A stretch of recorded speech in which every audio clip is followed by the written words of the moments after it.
وانا ساعات يعني ما هبدا دكتور احمد يعني هقفل الفيديو بتاعي عشان بس الباندويث بتاعه. براحتك يا دكتور محمد، هو بدأ الناس تدخل خلاص. تمام. احنا بس دقيقة اهو. انت هتقول لي حضرتك لما الوقت مناسب. خلاص بدأنا كده، هو اللايف بدأ ومفروض اللينك بتاعته عندكم.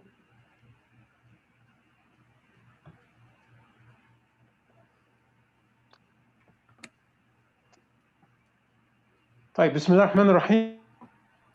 الحمد لله رب العالمين والصلاة والسلام على أشرف المرسلين. النهارده يا شباب معانا اللقاء العاشر من السايكوما، واحنا النهارده اللقاء دوت اللي كنا بدأناه من رحم الحجر والعزل بتاع الكورونا وكده. النهارده ان شاء الله وصلنا للقاء رقم 10 ومعانا ضيف عزيز وعالم مصري جليل ان شاء الله، دكتور محمد عمرو شريف. دكتور محمد عمرو شريف هو في جامعة ييل في الولايات المتحدة، وطبعا كان في جامعة عين شمس من القاهرة، وهنسمع التقديم بالتفصيل دلوقتي. هنتكلم على الكيتامين، والكيتامين يعني انتوا اكيد كلكم سمعتوا اللي هو طبعا طلع فيه كلام كتير عن المود ديس اوردر والدبريشن، لدرجه ان الاي بي اي في حوالي 3 سنين نزلت كونسنسس ستيتمنت في 2017 عن استخدام الكيتامين في المود ديس اوردر عموما، ما ذكرتش الدبريشن بس. وطبعا كلمه كونسنسس ستيتمنت هي يعني وصف اقل شويه من الجايد لاينز، ويمكن دكتور محمد المين اديتور او المين اوثر بتاع الكونسنسس ستيتمنت دي هو دكتور ساناكورا من جامعه ييل، اكيد طبعا تشتغل مع الدكتور محمد وعارفه كويس. فيعني من بعد 2017 دي بدا نعرف ان الكيتامين ليه علاقه بينا احنا كسايكاتريست، ومهم اللي احنا يعني ناخد بالنا منه. وطبعا في بعض جايد لاينز ثانيه، يمكن واحده بس وزاره الدفاع في امريكا ذكرته كشورت تيرم يعني انتي سويسايدال، بالذات لو المريض عنده ميجور ديبريسيف ديسوردر. معانا زميلنا الدكتور وليد حسن، هو اولى واحد واحسن واحد طبعا يقدم الدكتور محمد عمرو شريف، لان هم زمايل في جامعه عين شمس. اتفضل يا دكتور وليد. شكرا دكتور احمد، وشكرا دكتور محمد على وجودك النهارده. يعني a quick introduction انه دكتور محمد عمرو شريف is a graduate of عين شمس University دفعه 2003. where he also did his residency in the combined neurology and psychiatry program at Department of Neuropsychiatry. He then redid his psychiatry residency at the Sony Downstate Medical Center in New York. He also joined the joint PhD program in computational neuroscience at Sony Downstate Medical Center and the New York University Tandon School of Engineering. After his second residency, Dr. Sherif was awarded a research fellowship for 3 years, developing and conducting psychopharmacological clinical trials. He was then awarded 2 research grants to study the mechanism of ketamine's antidepressants effect in patients using a combination of EEG and computer models of the cortex.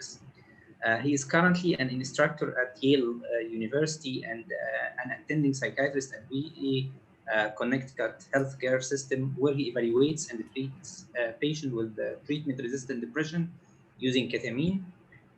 Inshallah, in August, he will join Brown University as an assistant professor. He will continue his work on the mechanism of psychiatric intervention using computational psychiatry research techniques. اهلا بيك دكتور محمد معانا في سايكوما، وشكرا دكتور احمد على الاستضافه الجميله دي، وان شاء الله تبقى محاضره ممتعه ان شاء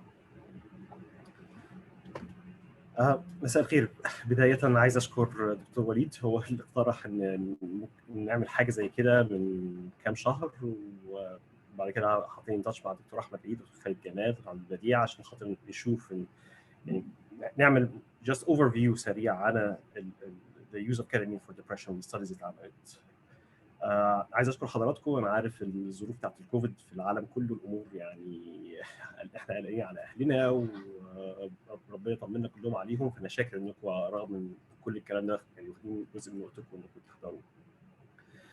جزء كبير من كلامي هيبقى بالانجليزي، معلش. انا يعني كل البراكتس بتاعتي في امريكا سايكاتري براكتس كله بالانجليزي. في اوقات ساعات انا بتكلم بسرعه قوي، فاتمنى من دكتور وليد او دكتور احمد ان هم يعني ساعتها ينبهوني. محمد انت بتتكلم بسرعه، هدي شويه. انا ممكن دكتور طيب. محمد بس قبل ما تبدا نفكر الناس اللي هيبقى عنده اي كويستشن هنكتبه في الكويستشن اند انسر بوكس، تمام؟ مش في الشات بوكس، تمام؟ اتفضل دكتور. انا هقفل الفيديو بتاعي بس عشان خاطر الباندويث.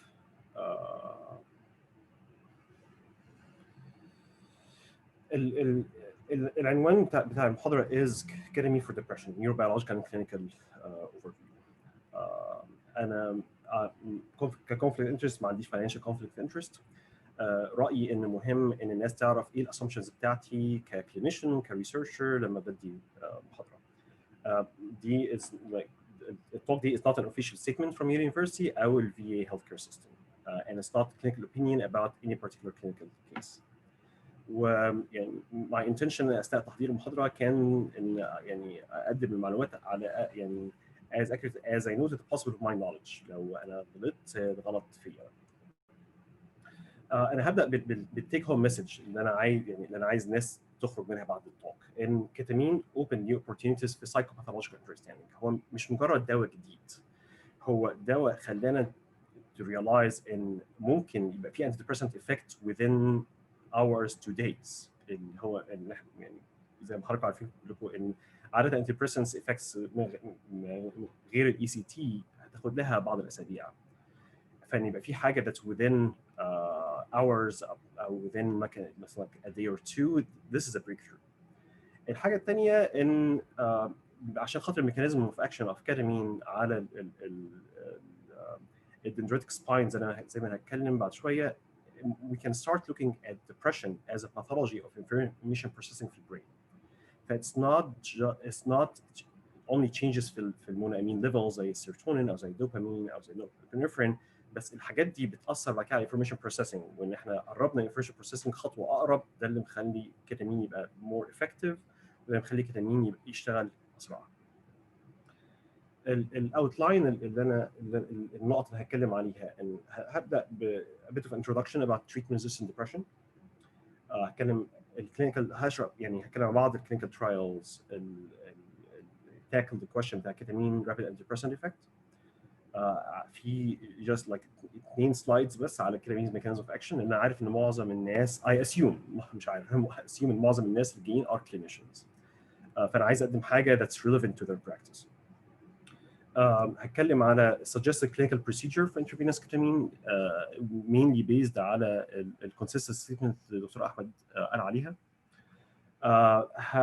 هتكلم شويه عن evidence من Esketamine. دي مش محاضره عن Esketamine itself. ده it's a quick overview.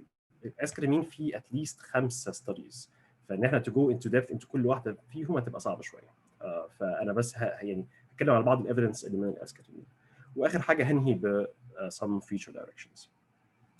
انا شخص استعمل كيتامين بقالي كذا سنه في تريتمنت. انا رايي as a clinician كان ممكن يساعد subpopulation of patients who diagnosed with treatment-resistant depression.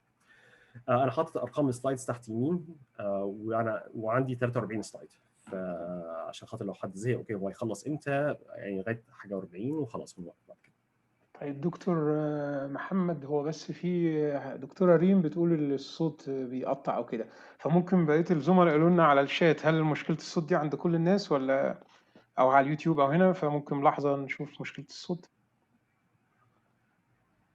اللي عنده مشكله في الصوت يكتب رقم 1.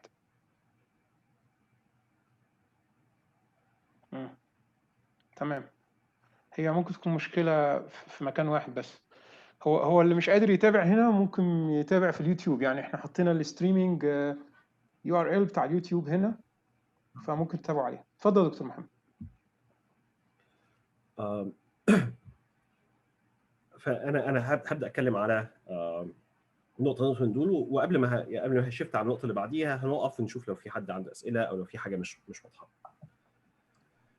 treatment resistant depression، احنا يعني again معظم الناس اللي are clinicians فهم عارفين قد ايه depression is a horrible illness. With treatment resistant depression by definition according to معظم studies and it's failure of 2 treatments in the current depressive episode. ففي حد جاي depressive episode and this episode حاولنا فيها 2 treatments and there has been failure. According like the study trial, it seems in a third of patients are not helped by traditional antidepressants. فعندنا حوالي 30% من العيانين ما بيتحسنوش على traditional antidepressants. Very quick overview الDSM-5 بتاعت MDD either of sad mood, loss of interest مع 5 أو أكتر من الحاجات دي.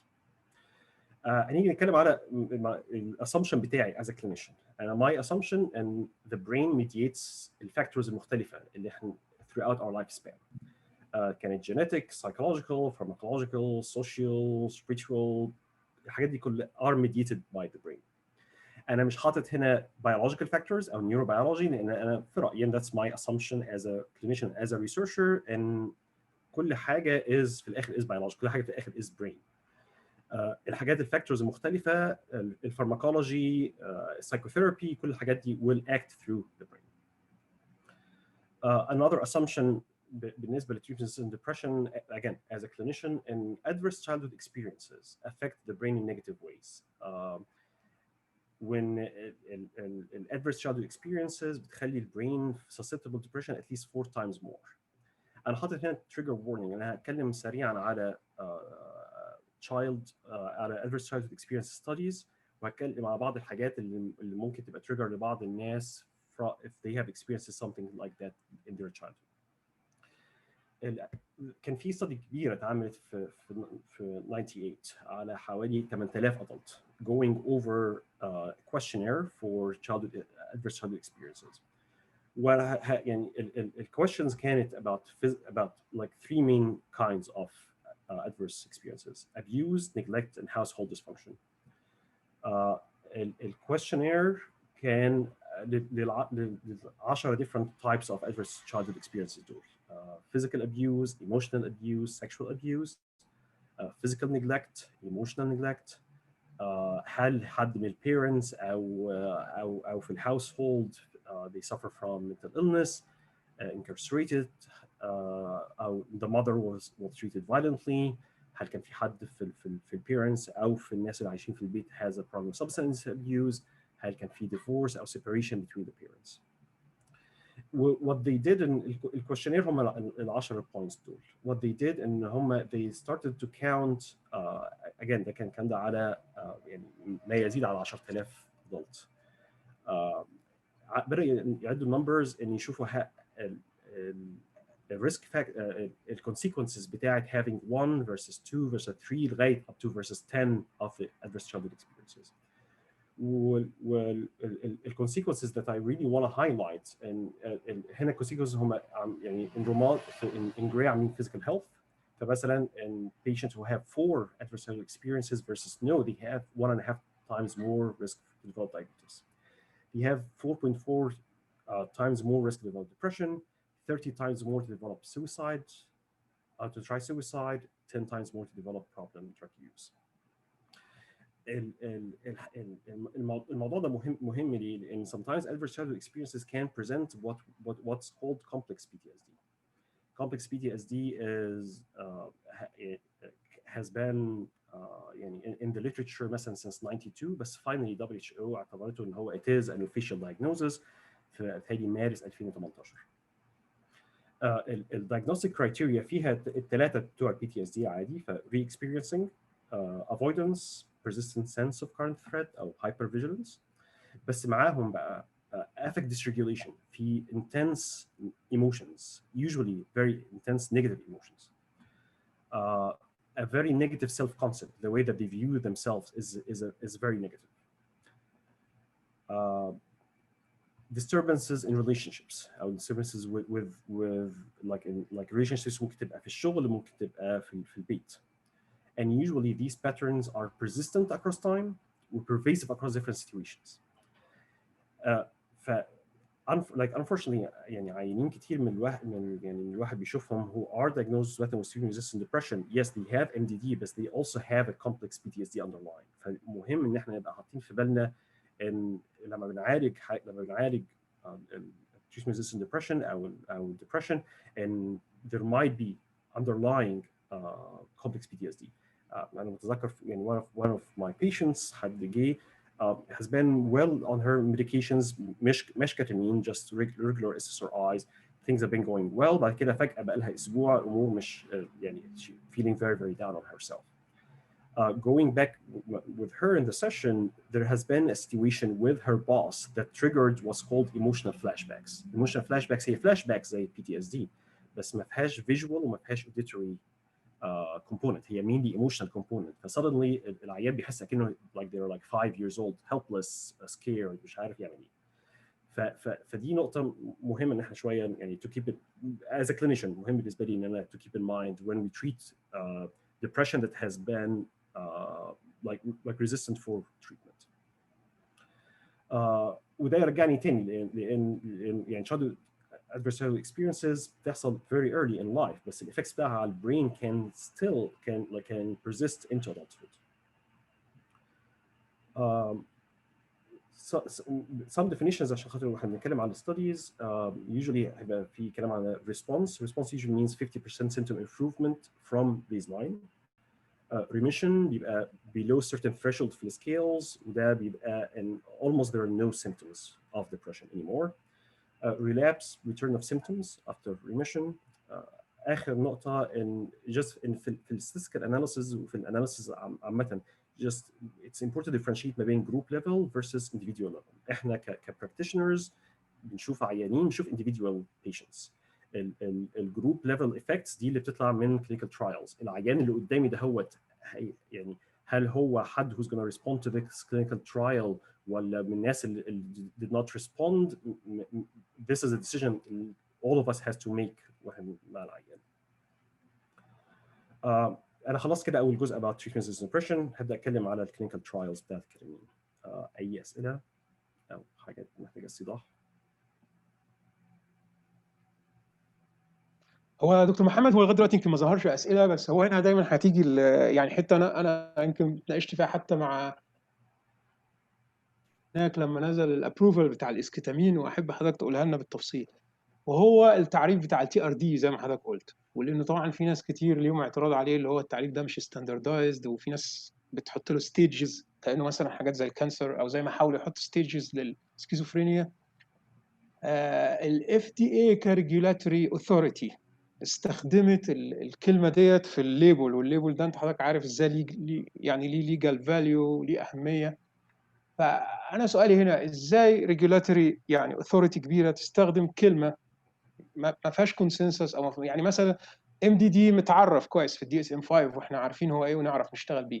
لكن تي ار دي يعني ايه تعرفها وهي وخاصه اللي هي نزلت في كذا ليبل مش في الليبل بس بتاع الاسكيتامين يعني نزلت كمان في حاجات تانية من اللي خدت ابروفال في التريتمنت ريزيستنت ديبريشن. فايه راي حضرتك في المفهوم نفسه بتاع التي ار دي عشان نقيد حاجه بس ان مش اي حد بقى هيستخدم الكتامين في اي حته او هيستخدم الاسكتامين في اي حته.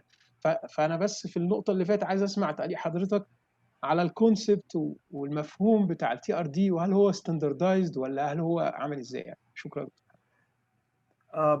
يعني هو يعني هو I can say no, it has been standardized based على and it has gotten this approval. And clinically speaking احنا يعني بنحاول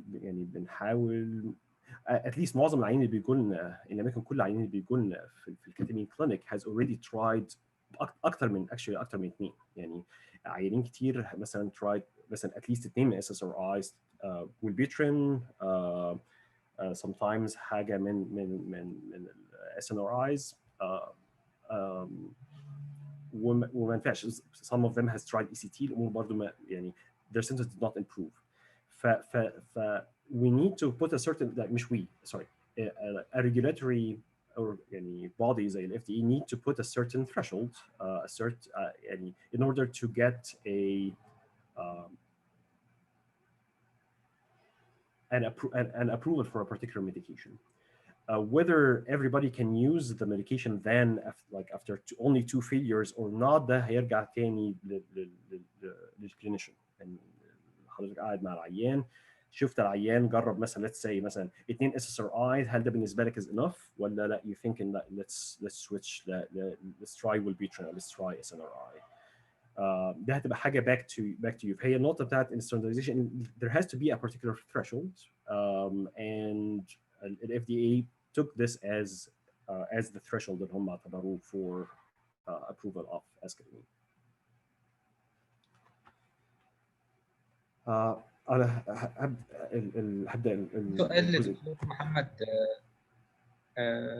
في سؤال حد بيسأل how does the diagnosis of complex PTSD differ from ال borderline emotionally unstable borderline type as the criteria clearly overlaps.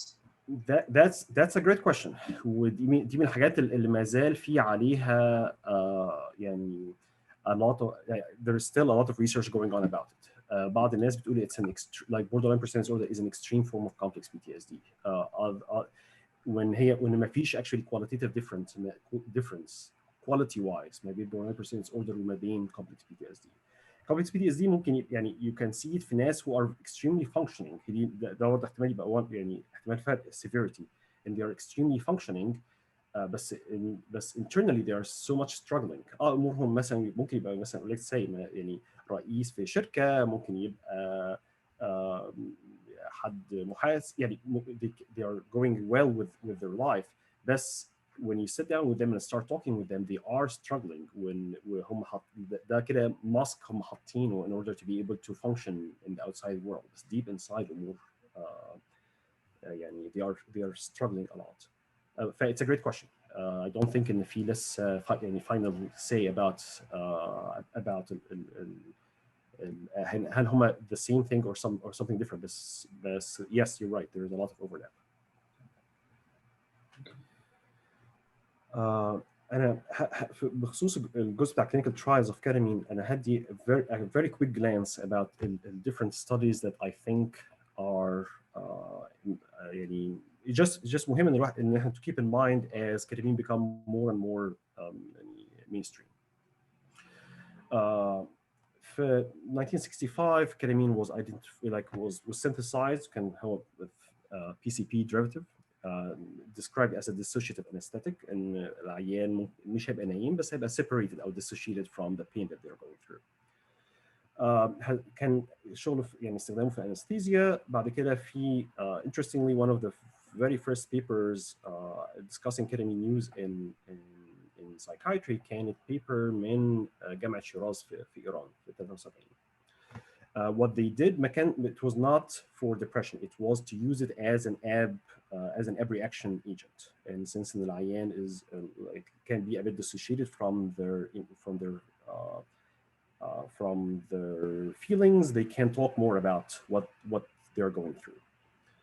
بعد كده في يعني منتصف الثمانينات they identified ketamine as an NMDA receptor antagonist. في 1994 published a paper.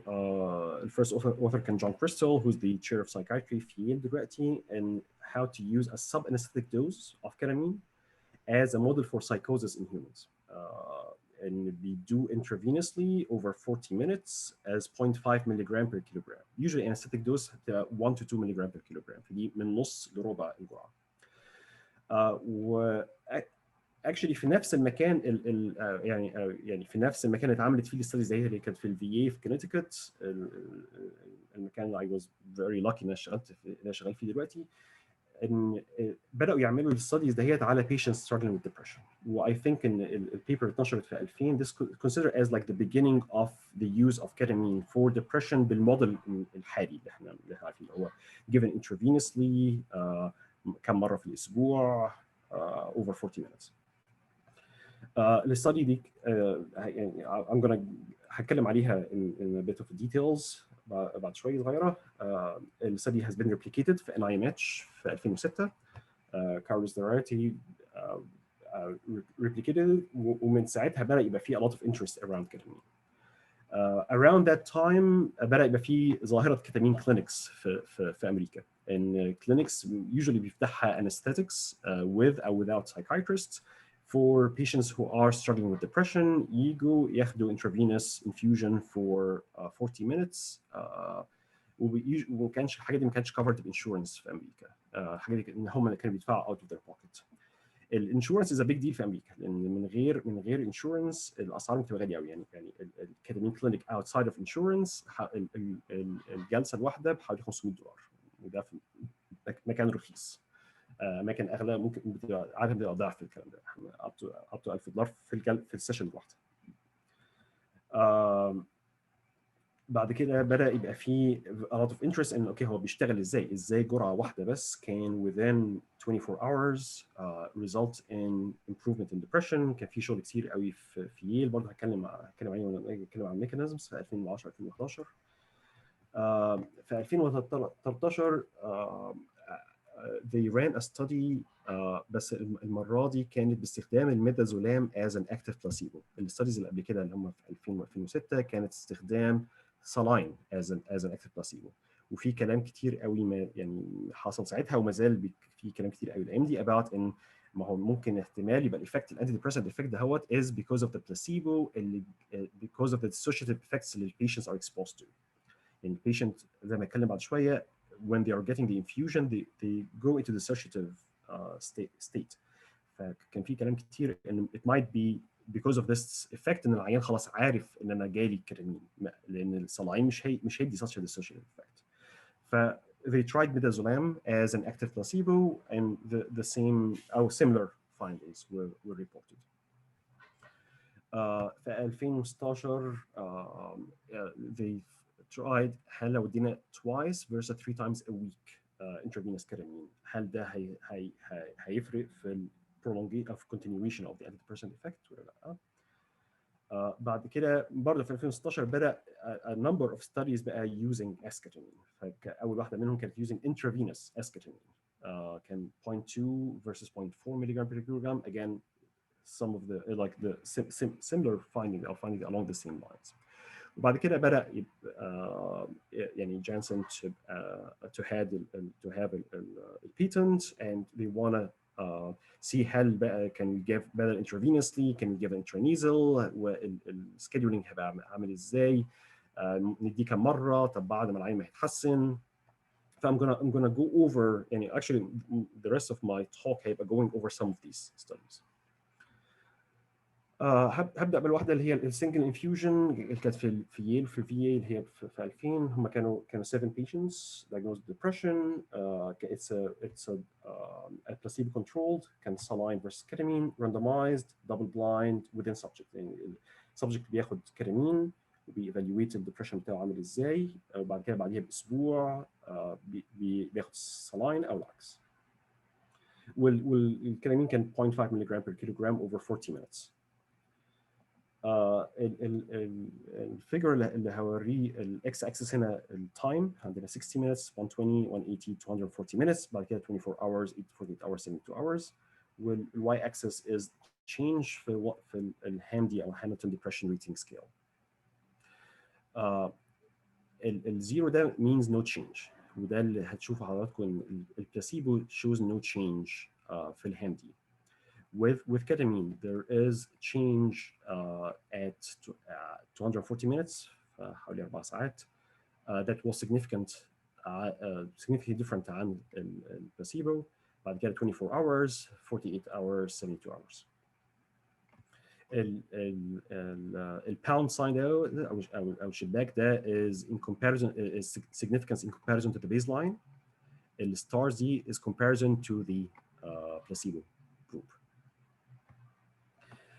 There has been a lot of talk in بالذات بعد some of the Esketamine studies، بس برضه more recent يعني بس برضه ساعتها ان maybe ده مش antidepressant effect، ده الايفكت بتاع ان العيان is dissociated بعيد، يعني they are dissociated from their emotions.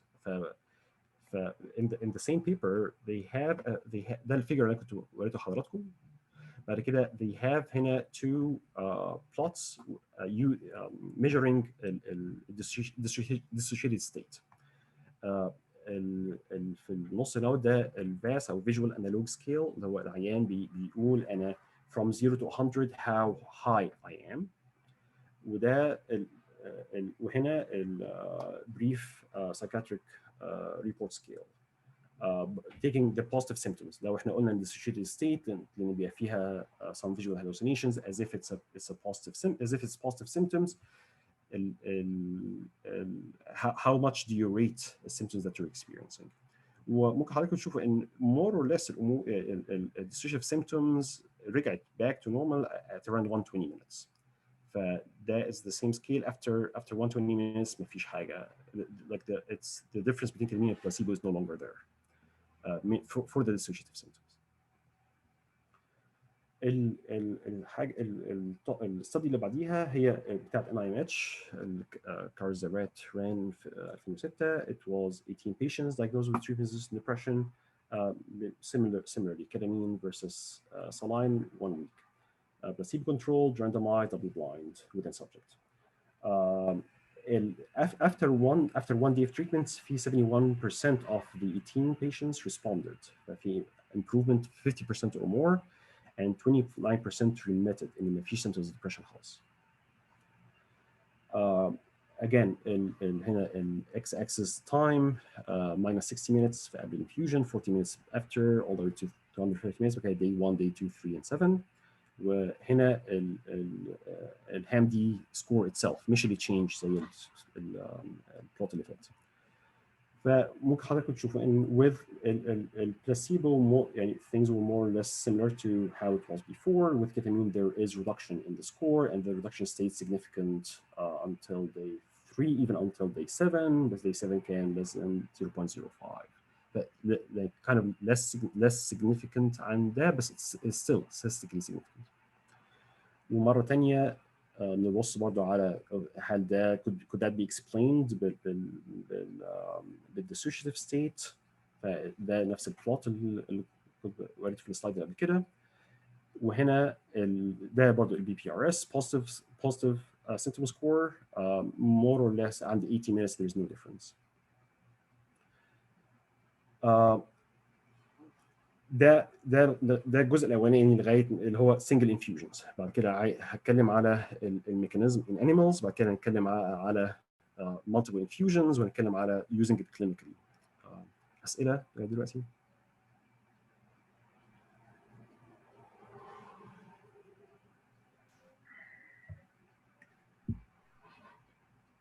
هو في اسئله ممكن في البروسيدير يا دكتور محمد. انت هتغطي البروسيدير نفسها بتتم ازاي؟ اوكي تمام. وقت ما تشرح البروسيدير ممكن نبقى نجاوب الاسئله. تمام. النقطه اللي هتكلم فيها بعد كده هيبقى الانيمال ستاديز. البيبر كنت وريتها لحضرتك اللي هو 2011. ده كان المعمل في ييل, and it showed in ketamine increased spine density in rats within 24 hours. قصدنا ايه بالموضوع ده؟ لو انا خدت ده is a pyramidal neuron in the neocortex. دي layer 5 pyramidal neuron. النيوكورتكس فيها 6 layers of neurons. دي layer 5. السيل بودي بيبقى في السيل بودي بتبقى في layer 5, والapical dendrite goes all the way up to layer 1. عشان حضرتك تبقى متخيلين لو هنا هيبقى البايا تبقى هنا اوت, والسكال هتبقى فوقيها هنا, وده is going down to the brain بقى البيزال جانجليا اللي هي subcortical structures. What they have shown in ده بيسموها the distal tuft of the apical dendrite, and this is the proximal tuft. ده الكنترولز. السباين densities هي density of the spines. السباينز هي protrusions دي along the dendrite, and this is what receives the information from other brain areas. وكل واحده من دول هتبقى عامله ان في presynaptic terminal جاي على spine. this is the spine. What they have shown, and this has been shown even قبل ketamine in chronic unpredictable stress, which is an animal model for depression, الspine density عددهم بيقل. It's as if like they are atrophied. And giving ketamine increases their number back. ازاي ده بيحصل؟ ده البريك kind of like the breakthrough. الميكانيزم as far as we understand now, in لو دي presynaptic terminal has glutamatergic terminal, that postsynaptic terminal, and this is the spine, وفي AMPA receptors على postsynaptic membrane. في inhibitory interneurons that release GABA to inhibit glutamate release. والinhibitory interneurons دول عليهم NMDA receptors. الكتامين at a sub-anesthetic dose بيبلوك NMDA receptors بالذات اللي على inhibitory interneuron. At a full anesthetic dose بيبلوك NMDA receptors في كل حته. on all populations interneurons و pyramidal neurons. عشان كده العيان يعني لو زودت الجرعه شويه يعني they're gonna like fall asleep, they're gonna be completely sedated. السب anesthetic dose بتشتغل بس على NMDA receptors اللي على interneurons. So when you block the NMDA receptors on the interneurons, you block the release of GABA, and the receptor is an excitatory receptor. So you're going to block the release of GABA. فالجلوتاميت دلوقتي بقى like disinhibited. There is an increase in glutamate level within the synaptic cleft. It's called like glutamate surge. This increase in glutamate may activate AMPA receptors, which would then activate increase in BDNF, brain-derived neurotrophic factor. With BDNF through multiple signaling pathways, including mTOR, هيزود protein synthesis, وده هيزود number of spines, هيزود dendritic branching. That has been shown like in various animal studies. One of the very interesting human studies في 2013 I think برضه it was kind of group في NIMH ان هم they showed in the patients who responded to ketamine الريسبونس ريت حوالي 60-70% الريسبونس 50% improvement. They have increased level of BDNF in their blood versus in the patients who did not respond. It supports this hypothesis and this is how ketamine works. انا كده خلصت الجزء بتاع الميكانيزم. هبدا اتكلم بعد كده في الكلينيكال بروسيجر. اي اسئله so far about this part؟ في سؤال دكتور محمد عن هل الميكانيزم دي it can be explained by sigma 1 receptor؟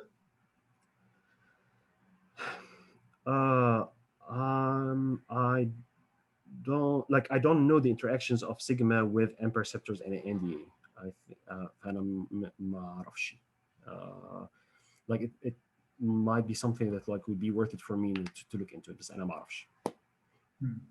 Okay.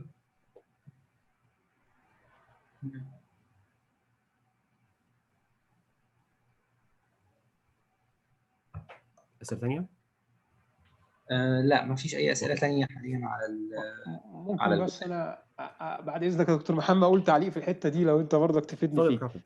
هو طبعا احنا انت اتكلمت كتير في الريسبتور وكده، وموضوع اللي هو الجلوتاميت انتاجونست ده اللي يمكن الكلينيكال ريليفنت لينا واللي احنا بناخد بالنا منه.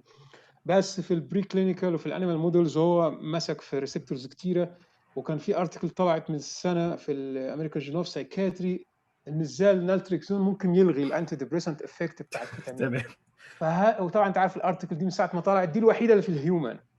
فهل كده عشان احنا تعرف عندنا كونسيرن بالذات في المنطقه ديت موضوع الابيوس، فهل ده معناه ان زي ما في الانيمال موديل اتقال الكيتامين اوبيويد اجونست، هل هو هيبقى اوبيويد اجونست في الانسان وبالتالي طبعا ممكن تعمل ديليشن بالنالتريكسون والحته بتاعت يعني الريسبتور، هل دي ليها علاقه بالادكشن؟ ويعني عايز اسمع تعليق حضرتك في الحته دي.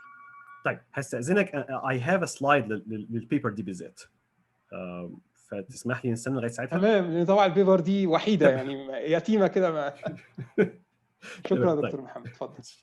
طيب في سؤال تاني دكتور محمد عن هل التشينجز اللي بتحصل دي بتبقى لونج تيرم؟ That's another great question. لغايه دلوقتي في يعني based على الهيومن ستاديز الافكت بيقعد حوالي of a single infusion بيقعد حوالي من 3 ل 7 ايام. I think that's a very good point يعني عشان النقطه اللي هتكلم عليها بعد كده. التيبل ده بيبين السنجل دوز versus بعد 6 doses. 6 doses given every 2 weeks. فكده على sorry 2 doses every week، فده على مدار 3 أسابيع. وده I'm comparing the response rate, the remission rate, the relapse rate 2 weeks after treatment. فانا هنا اديت جرعه واحده، بعد كده بعد اسبوعين الاخبار، وهنا اديت 6 جرعات بعد نهايه الجرعه السادسه بعدها باسبوعين الاخبار. الريسبونس ريت افتر سنجل دوز از 10.9%. يعني هو بيزيد في اول يوم او اول يومين to like the 60% اللي احنا شفناها، بس لو انت بس الايفكت does not last long. انما after 6 doses الeffect is like you can kind of like you can maintain the effect اللي هو كان 60% قبل كده. الريميشن ريت 2.6% after single dose. After 6 doses around 40%. الريلابس ريت 92% من العيانين اللي developed اللي اتحسنوا هيسوقوا 25.8% after repeated treatments هيتحسنوا. فit seems ان neurobiologically الجرعه يعني repeated treatments بتعمل حاجه ثانيه in addition للجرعه الواحده بتعمله. ايه بالظبط اللي بيحصل مش معروف. It's a lot of like there's a lot of research around it. واحد منهم I'm very involved فيه، انه we're trying to understand ايه الفرق اللي بيحصل ما بين جرعه واحده وما بين 6 جرعات في العيانين. تمام. طيب طيب كمل دكتور محمد، انا اسف. اوكي طيب. فده اللي خلى الناس تقول اوكي يبقى احنا probably الكتامين ده مش هينفع ان احنا نديه جرعه واحده، هنحتاج ان احنا ندي ريبيتد دوزنج. اتعملت ساعتها او ببلش ساعتها الستادي بتاع 2016 اللي هو هل هي يعني لو احنا ادينا twice weekly dosing ولا ادينا 3 times weekly dosing.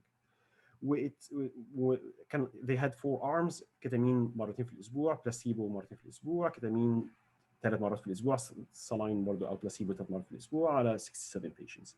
And it seemed ان ما فيش فرق. سوري الاورنج هنا بلاسيبو، الاخضر كتامين، نفس الكلام هنا.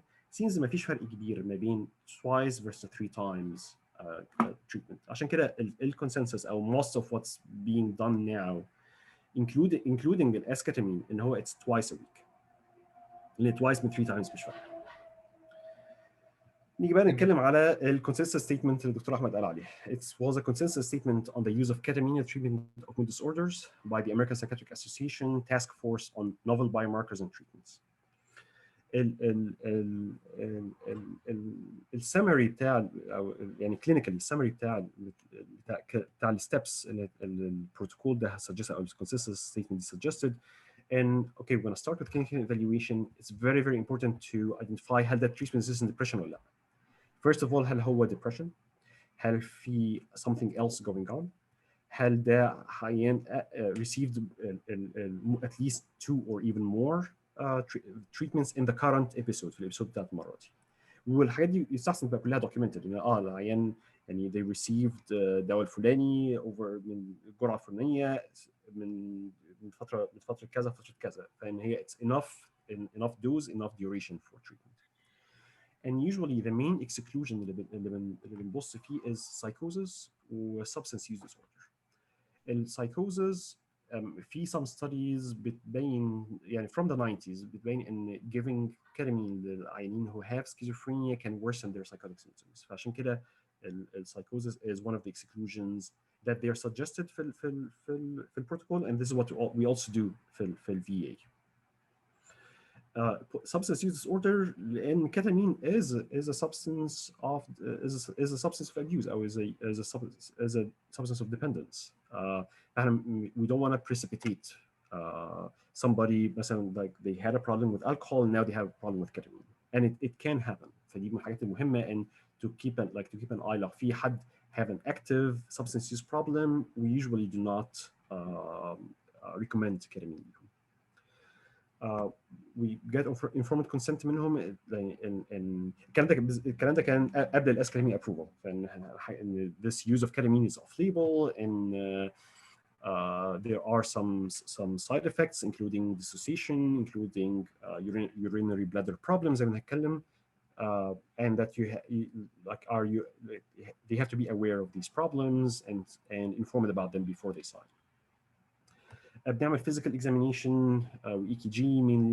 physical examination mainly بنبص على يعني heart rate, blood pressure, any problems with the lungs. EKG بنبص هل في حاجة acutely in the heart أو مثلا لو في مثلا old infarcts we usually prefer ان احنا to get clearance من cardiology قبل ما proceed. البروتوكول كتفاصيل we can think about them وده برضو has been taken into the esketamine as well ان احنا عندنا induction phase و maintenance phase. induction phase ان انا الكي اللي في المربع ده is a representation for the intravenous infusion. عادة بنخلي العيان يبقى fasting overnight والعيان بيجي تاني يوم we get the blood pressure sometimes we get urine toxicology to make sure and there's no current substances. بندي العيان intravenous infusion over 40 minutes during which العيان وقبل ما ندي الانفيوجن we tell the patient of the effects that they might experience. We tell them that you might experience things like visual hallucinations. You might experience things as if you're floating outside of your body. You might feel as if some of the sounds and some of the colors become so bright. I've been giving ketamine now for like 4 years. I can remember only one patient who felt very who wanted us to stop the treatment. وكان السبب ان I feel very free and being free is quite scary. غير كده ال effects are usually intense بس not unpleasant. يعني أنا أكني ماشي في نفق أكني غواصة بس it's not unpleasant. And in general we tell the patient like if we felt ان هم they are really anxious we put our hands on their hand انك بتمسك ايده you help in like grounding them in reality ان هو you're here with us انا معاك like انت شفتني اتكلمنا قبل الانفيوجن وusually بيبقى في nurse والpsychiatrist بيبقوا واقفين during the 40-minute infusion. بعد ال 40-minute infusion if things are stable vitally things are okay psychiatrist بيمشي النيرس تفضل قاعده وبعد ساعتين السايكايترست بيرجع ساعتين من بدايه التريتمنت اللي هو ساعه وثلث بعد نهايه الانفيوجن بيرجع ايفالويت العيان and making sure ان كل السيمبتومز راحت ان vitals are okay. وبعد كده العيان بيقدر يمشي. لما بنتكلم على vitals are okay الكتامين بيعلي ممكن بيعلي الهارت ريت وممكن بيعلي البلاد بريشر. فدي من الحاجات اللي we have to keep in mind ان العيان الهارت ريت رجع back to normal blood pressure رجع back to normal before they are discharged. عادة induction phase بندي 2 ketamine treatments. دكتور محمد هل بيبقى في انستيزيولوجيست موجود معاكم في السيتنج عندك؟ It varies by hospitals. احنا في المستشفى بتاعتنا لا ما بيبقاش فيه. احنا يعني ketamine as a sub-anesthetic dose is safe like respiratory wise.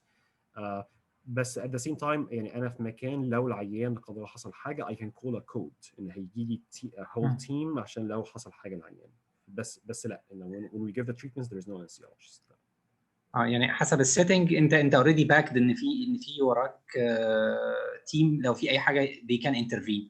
Yes. لكن عشان في ناس ممكن يبقى لها ممكن نعمل بروسيدور زي دي في الاو بي دي مثلا او في عيادتك او كده. يعني for esketamine انت مش محتاج يبقى في كود تيم عشان بس لازم تبقى النيرس اللي معاك تبقى لا اكشلي لا برضه يعني لا انا كنت هقول ان النيرس اللي معاك تبقى trained في advanced cardiac resuscitation بس لا مع esketamine لا you don't need to. الاسكتامين ده تقصد بيه النيزل الانترانيزل مش الانترانيزل اللي مطروح مش الاي في. مش الاي في. الاي في ما فيش حاجه يعني الاي في ما فيش كونسنسس معين سوري يعني الكونسنسس ستيتمنت ما بتقولش ان يبقى فيها انستيولوجيست بس ما فيش ابروفال بطريقه معينه بالاف دي اي فور ذا انترفينس فورم. تمام.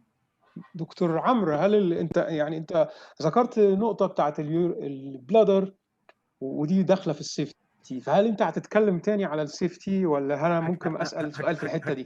هتكلم دلوقتي هتيجي عشان انا عندي سؤال في الحته دي. طيب اتفضل. لا for sure. Effects during infusion زي كده dissociation increased heart rate increased blood pressure من نقط يعني حاجه كده يعني on the side it seems dissociation does not seem to correlate with the outcome ان مش كل ما العيان بيديسوشيت اكتر يبقى في antidepressant اكتر antidepressant effect اكتر at least the studies so far does not show that. والstudies برضه من esketamine برضه does not show that. follow up بعد ما العيان ما بيخلص ما بيسوقش not to operate any heavy machinery for 24 hours after the treatment.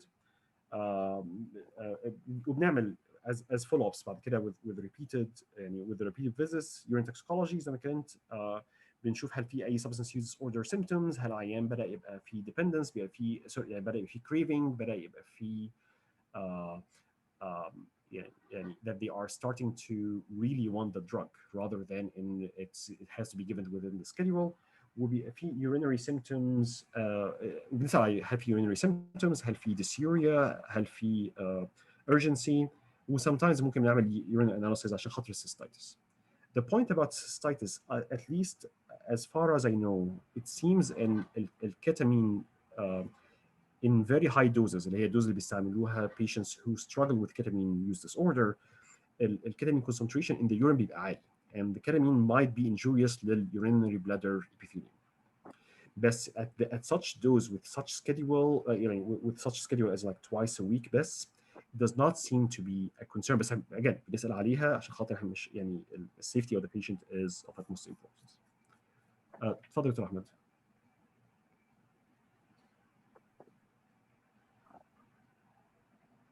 دكتور احمد كان عندك سؤال بخصوص اليورين بلادر symptoms؟ هو دكتور احمد بس يعني راح الكول وراجع. طيب اوكي طيب لو العيان اتحسن يعني response at least 50% improvement. عشان كده عاده بنعمل سكيلز للعيانين كلهم قبل ما نبدا التريتمنت depending on the symptoms بندي maintenance phase بعد 3-4 اسابيع يا اما every 2 weeks up to every few months depending على السيمتومز بتاعت العيان. وحاجه من النقط المهمه اللي احنا بنناقش فيها مع السايكايترست الاساسي بتاع العيان ان how to maintain the response. There has been some evidence in maybe starting CBT for depression as they are receiving the ketamine مش as like during the infusion لا قصدي يعني during the other days of the week. It seems that CBT is able to prolong the effect. Out trial of a new medication class, for example, they have not tried SNRI, they have not tried mirtazapine. ساعتها يعني we talk to the psychiatrist and this is one of the important things that they have to start with the patient. It's a recommendation. Again احنا مش بنعالج العيان in the clinic ان احنا بنبقى their primary psychiatrist. لا they continue with their primary psychiatrist واحنا بنبقى as like a service providing facility. تمام يعني انتوا كانكم بتعملوا اد اون الكتامين للبروتوكول او للميديكيشن اللي اوريدي دكتور محمد البيشنت ماشي عليها and you suggest انه to try new medications. بالظبط لان احنا عارفين ان الايفكت هيبقى temporary يعني احنا عارفين الايفكت مهما طول هيبقى اوكي up to like يعني اطول حاجه شفتها في عيان after the induction كان 3 شهور. 3 شهور ما فيش symptoms خالص بعد 3 شهور السيمتومز بقت ترجع تاني. بس it's anyways going to come back. هي النقطه بس ان احنا we try to maintain that effect as much as we can. as if you are boosting the treatment بتاعه. it's not replacement هو مش بيوقف ادويه الديبريشن. بالظبط it's not. بالظبط. You can think about it زي شويه زي الاي سي تي يعني ما نوقفش ادويه الانتي ديبريسنت مع الاي سي تي. نقطه سريعه دكتور وليد بس انا الوقت احنا يعني الوقت 4:55 ف how much time go on. اوكي بس عشان خاطر لو الناس عايزه تمشي مش عايزه ابقى الناس تبقى يعني اوكي لا go on. I think ان احنا already يعني we have still لسه 35 minutes already we are taking the questions. اوكي ماشي. هتكلم بقى على البيبر بتاع الاوبيويد سيستم اللي كان الدكتور احمد قال عليها. في 2018 جروب في ستانفورد طلعوا بيبر in attenuation of antidepressant effect of ketamine by opioid receptor antagonism. كانوا patients with treatment-resistant depression أخذوا 50 milligrams of naltrexone أو placebo before the ketamine infusion. It was a single infusion study. هم في الأول they had 30 adults بس analyzed and published بعد 14. 12 من العيانين دول completed both naltrexone and placebo, and this is from the abstract, and 7 out of the 12 responded to ketamine with placebo and showed reduced response to ketamine plus naltrexone. والبيبر دي قلقت ناس كتير قوي ان احنا are we actually like هل الكتامين كده ممكن يخلي العيانين who have problem with opioids يسوق الديبندنس بتاعهم ولا لا. ف there has been بقى a number of يعني a paper صغيره بعد كده replies كل يعني these two groups. الجروب ده في ييل يون وجون كريستال they published in association of combined naltrexone ketamine with depressive symptoms in a case series of patients with depression and alcohol use disorder. كانوا 5 patients مع MDD alcohol use disorder خدوا injectable naltrexone 380 milligram once قبل ketamine infusion, and they showed no interference. And there has been another supporting study 2006 showing 25 milligrams of naltrexone برضه does not seem to cause a problem. Actually, their recommendation was that the combination might be helpful in patients with combined depression substance use disorder rather than detrimental. That this is still of an active question in. And if somebody is able to replicate this study, then this will be there will be more evidence against maybe ketamine working through the opioid system. Or like Jerry Sanacora would say, and who's like one of the ketamine experts, and it might be that the ketamine requires the opioid system to work, not necessarily in how it's working on the opioid receptors. Again, still an active question.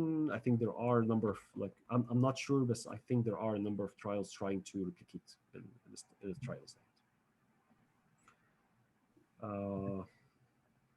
اوكي هبدا اتكلم بقى على الاسكتامين. ممكن هل في دكتور محمد هل في زي كيتامين ريزيستنس او هل في بريدكتورز لمين ممكن ما يحصلش عنده ريسبونس للكيتامين او انه يبقى في فيلير اوف تريتمنت؟ That's like the $100 million question. That we don't. It's not clear yet. There has been some predictors, and مثلا I think a family history of alcohol dependence is a predictor for response. there are بس دي كلها correlations، ما فيش حاجه لسه causal. السؤال الاولاني بتاعك بتاع ان هل ممكن في يعني ketamine resistance بعد ان حد do not respond. actually يعني الريسبونس is around like 60-70%. The remission is around 30-35%, 30-40%. فالمajority are not going to remit. بس there will be a good fraction of them who will respond. I'm بتكلم عن remission اللي هو ما فيش symptoms خالص, which is like it's not very common to find something زي حاجه زي كده in treatment-resistant depression patients. So even 30-40% is not bad. Like from the perspective of patients. لما بتكلم عن عيان like قبل كده I had chronic suicidal ideations all the time. I was not able to like enjoy my family. ما كنتش عارف اقرا. And suddenly مفيش suicidal thoughts خالص. I'm motivated. I started picking up reading again. It's for those who work, it can be quite helpful too. تمام. ممكن دكتور محمد تبقى لو عندك suggestion او resources عن الاريا دي اللي هي يعني كان في اي studies اتعملت على ال characteristics of people they will respond او يعني the good and poor respondents to ketamine. I want to clarify in people are looking into like biomarkers of response ان يعني مين العيان يعني هل في حاجه معينه ممكن اعملها بعد اول جرعه تقول لي العيان ده will be a responder or not. This is one group of studies, and there's another group of studies اللي هو looking into factors that would predict response بس قبل ما ادي ال first dose. These are two separate kind of mechanistically speaking two separate groups of studies. دكتور عمرو انا معلش هستغلك هنا برضك في كذا سؤال. اولا في قصه السيفتي، هل كده اقدر اسالك على حته البلادر والموضوع ده ولا لسه في كلام تاني جاي؟ لا انا ما اعرفش يعني انا اتكلمت طيب عنها هو الاول انا بشكرك طبعا اللي انت بينت موضوع السلايد بتاعت الاوبيويد سيستم، لان طبعا كده الصوره وضحت. وان كنت هتمنى برضك اسمع من حضرتك تعليق تاني على حته الادكشن لايبيليتي، لان برضك في ناس كتير طرحتها في الاسئله. فدي اول نقطه احب اسمع من حضرتك تعليق عليها، حته الادكشن لايبيليتي وانتوا ازاي بتاسس او في شغلكم بما انكم يعني عندكم عياده كتامين او كده بتقدروا تعملوا الحته دي ازاي؟ يعني حته الادكشن وحته اللي انتوا تاخدوا بالكم منها. ده اول سؤال يعني. اوكي من الحاجات يعني من ان الكيتامين can يعني people can become dependent on ketamine. This is true. Yes, it can happen. How to avoid it? يعني first of all we usually exclude anyone with active substance use disorder دلوقتي. حد who's actively using اي حاجه we usually do not run them in the ketamine clinic. Otherwise بيبقى history as much as you can and like talking to the psychiatrist ان مثلا ما يبقاش for example العيان بياخد كلامين عندك وبعد كده يروح ياخد كلامين في مكان تاني. It's a bit challenging with the intravenous ketamine. It's much easier with esketamine لأن esketamine في ال RIMS database that tracks people who get esketamine. فلو حد بياخد عندك انت esketamine وبعد كده بيروح ياخد مكان تاني they will be بس لو تدي للحاضرين معانا تعريف ريمز عشان يمكن الكلمه دي Sorry. مش Okay. Sure. هي اوكي انا معلش انا عشان اطلع exactly هو RIMS is risk evaluation and mitigation strategy. It's يعني it's a database للدrugs اللي في severe side effects that might happen او of controlled substances. في for example مثلا في RIMS في امريكا for clozapine عشان خاطر النيوتروبينيا. الأولانزابين نفسه داخل في الريمز. I'm not sure اولانزابين في امريكا، انا ما اعرفش بره امريكا عشان برضه نكون واضحه. يعني انا شفت في الليكسي بيحطوه في الهاي اليرت ميديكيشن. هو اوكي يعني I think I want to differentiate هل Lexi is a national database? I'm not sure about that. With clozapine it's a national database. تمام. يعني انا I cannot prescribe clozapine من غير ما يبقى العيان راح يعني got the blood pressure بتاعه sorry got the CBC بتاعته وراح بيها الفارماسي and the pharmacy has to enter the data هناك او انا I have to enter the data. The same with esketamine ان you have to enter certain data عشان خاطر العيان ده يبقى enrolled في الداتابيز وعشان خاطر we can continue prescribing the esketamine. طيب السؤال الثاني هنا يا دكتور محمد في قصه الموضوع اللي حضرتك عرضته بتاع البلادر وده طبعا مكتوب على الكتامين. الشهر اللي فات هيلث كندا طلعت بريكوشن على الكتامين انفيوجن في موضوع الليفر اند بايل داكت دامج. فرأي حضرتك ايه في الموضوع ده؟ هل ده من شغلكم يعني مسمع معاكم اللي انتوا شفتوا مشاكل في الليفر او البايل داكت؟ لان طبعا لما توصل هيلث كندا اللي هي زي وزاره الصحه هناك عملت زي تحذير عليه او عملت زي ليبل عليه في شهر 6 الشهر اللي فات ان الموضوع ده لازم الناس تاخد بالها من موضوع الليفر اند بايل داكت دامج. يعني in the cases that we've seen we did not see that يا احمد.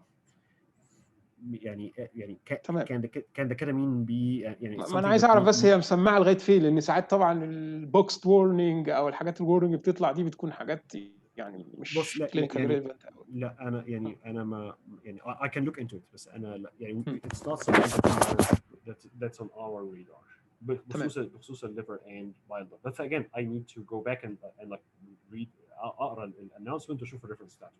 طب اخر يعني تعليق ليا في الحته دي واسمع راي حضرتك فيه. هو واضح طبعا الكتامين بياخد دعم شويه من الحكومه هناك والNIMH يعني صرفت على استادي من حوالي شهرين وطلعت نتيجتها ان الاوبيزيتي تعتبر بريدكتور للجود ريسبونس على الكتامين. وده احنا كنا عارفينه من قبل كده، كان موجود مع بعض الانتي ديبريسنت طبعا زي البيوبروبيون والميثيل فوليت اللي هو اسمه الديبل تقريبا في امريكا او كده. ففكره اللي احنا يكون عندنا انتي ديبريسنت بنقدر ناخد له بريدكتابل اللي هو ريسبونس من الاوبيزيتي دي كانت موجوده. فالفكره ديت في الكتامين هتبقى مفيده. يعني هم عملوا زي لينير كده ريليشن شيب بين الBMI والكتامين، ودي كانت NIMH يعني مصروف عليها كويس وكانت استادي غريبه شويه. يعني it is يعني it okay the way I view it and this is a very interesting study for what is the underlying mechanism for such an association. وهل الميكانيزم ده ممكن يساعدنا ان احنا to improve الريسبونس بتاع العيانين who did not have a good response for ketamine. يعني اقصد لو انت عندك عيانين BMI عالي وهم قريبين من تعريف الTRD دول هيبقوا اولويه ان انت تدخلهم، لان طبعا الفكره دي موجوده قبل كده، يعني موجوده اللي احنا العيانين الاوبيز بيقدروا يستجيبوا احسن لبعض الانتي ديبريسنتس. يعني in our clinic لا يا احمد يعني it does not act مش مسمعه يعني مش لان هي طبعا كانت غريبه الNIMH تصرف على حاجه زي كده يعني. هو يعني هي النقطه ان انت بيجي لك يعني عيان اوكي they have مثلا a BMI of let's say of مثلا 35 مثلا. هل العيان ده العيان اللي قدامك ده هل ده belong للناس هل يعني does he apply on the linear relationship ولا هو واحد من الناس اللي off the line؟ ما نقدرش نعرف. ودي النقطه شويه بتاعت ان يعني some of the clinical trials او in general clinical trials are group effects. هل البيشنت بتاعك falls into which group ما بنبقاش عارفين. ودي من الحاجات الاسباب ان يعني I think there's a lot of research about biomarkers for individual patients. ودي لسه من الحاجات اللي I'm very very interested فيها research work wise. بس there's still a lot of work need to be done قبل ما نوصل للمرحله دي. العيان اللي قدامك مش group wise effects. طيب دكتور عمرو، اخر حاجه عشان هستغلك، احنا يعني متعودين برضك على فكره الاي سي تي دراج انتر اكشنز، وبنعرف ازاي نظبط الادويه للمريض قبل ما نخش على جلسات الاي سي تي.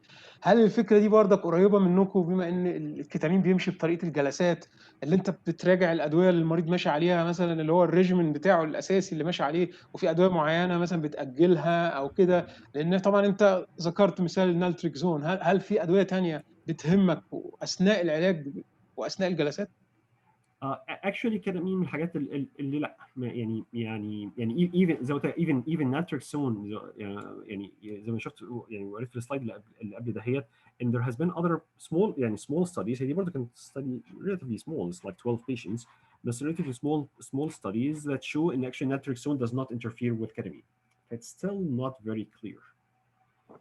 ودي من الحاجات برضه يعني I think it's an important thing to get from من المناقشه بتاعتنا ان ketamine is still a relatively recent drug. فاحنا لسه في حاجات كتير مش عارفينها وفي حاجات كتير لسه under research which is quite exciting. تمام. دكتور وليد، لو في اسئله معانا ولا نكمل الجزء؟ دكتور محمد، الناس بتسال، انت قلت يا دكتور محمد ان الموضوع هيبقى تقريبا يعني الاكسبكتد ريسبونس تبقى تستمر لمده 3 شهور تقريبا. off repeated treatment بعد induction phase يعني اديت 3-4 اسابيع مرتين في الاسبوع. مش واحده. وده معلش وده كان اطول حاجه. اليوجوال duration is like 3 to 4 weeks. 3 to 4 weeks بعد نهايه الاندكشن فيز. الناس بتسال هل انتوا ممكن نعمل ريبيتد دوز او انك الكورس كان بي ريبيتد؟ Again, another great question. I think that where the esketamine part will come in. A short answer, yes. Sometimes بنعمل الموضوع ده بالذات لو عيان اتحسن قوي على التريتمنت وما كانش في حاجه ثانيه نفعت معاه. ممكن we can repeat بس when I repeat it as the maintenance. هو هنبدا مثلا مره كل شهر لان خلاص هو العيان reached response او reached remission with the induction phase اللي هي مرتين في الاسبوع لمده 3-4 اسابيع. بعد كده we give مثلا once every month او once every 3 weeks depending على السيمتومز بتاعت العيان. طيب هل في انترفال؟ اقصد لو هتغير الكورس كله، لو العيان completely relapsed sometimes we have to induce again. تمام. هل في انترفال معين يعني مثلا زي الاي سي تي كده ممكن يعني نستنى فتره قبل ما نكرره تاني؟ هل الكتامين او الاسكتامين هل في فتره معينه ريكومند؟ لا مفيش يعني to my knowledge مفيش فتره معينه. يعني في العياده عندنا يعني لو عيان اتحسن بعد كده ساق تاني يعني sometimes لا we start once we realize ان الامور ساقت تاني. بس لو ساقت مش full relapse we start like we just give like a maintenance like a booster dose. انما لو full relapse و symptoms رجعت تاني completely ساعتها بندي a full induction course for 3 to 4 weeks.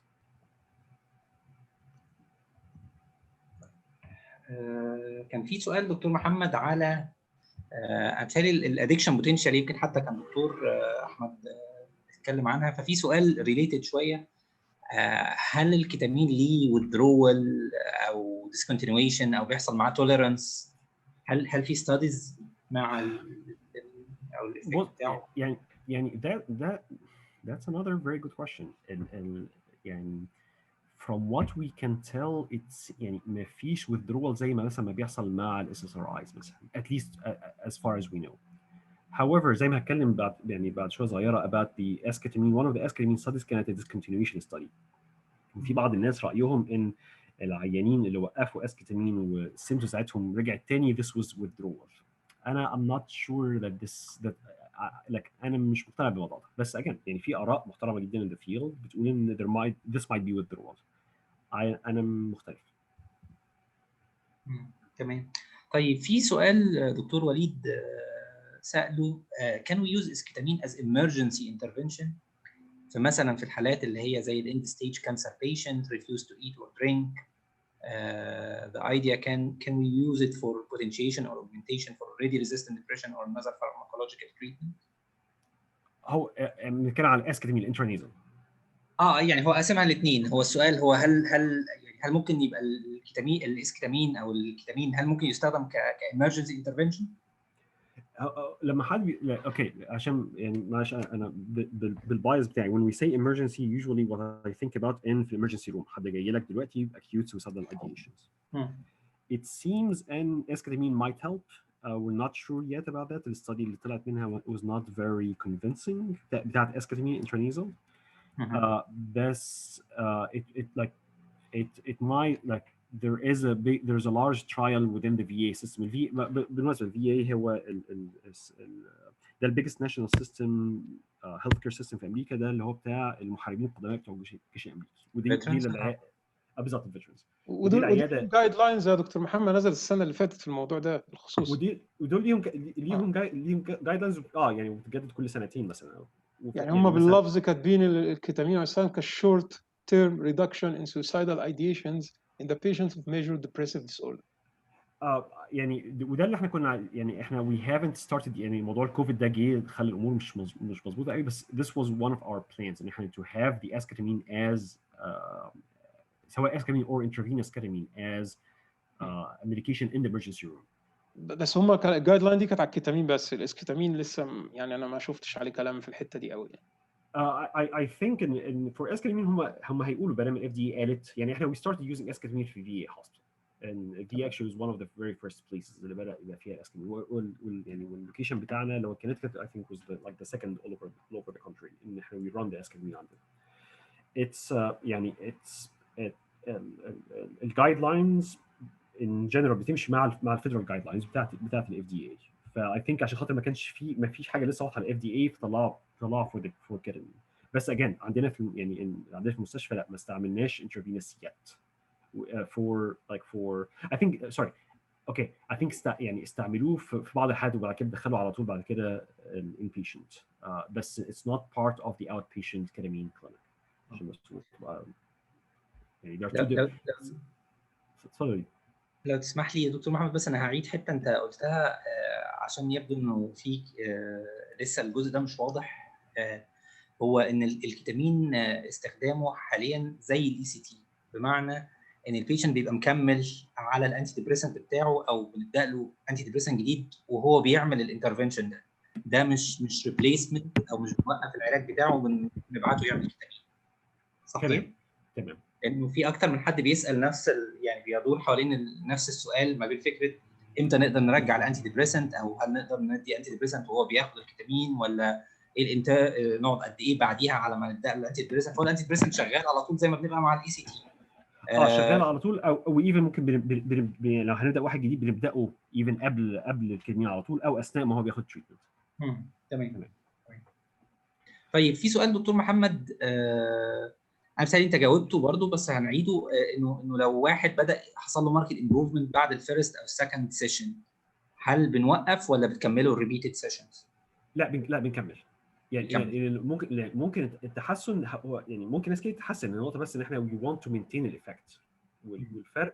الفرق ان it seems ان repeated dosing اللي هو الاندكشن phase there is something neurobiologically that happens that differs عن انك اديت واحده والعيان يتحسن قوي duration wise.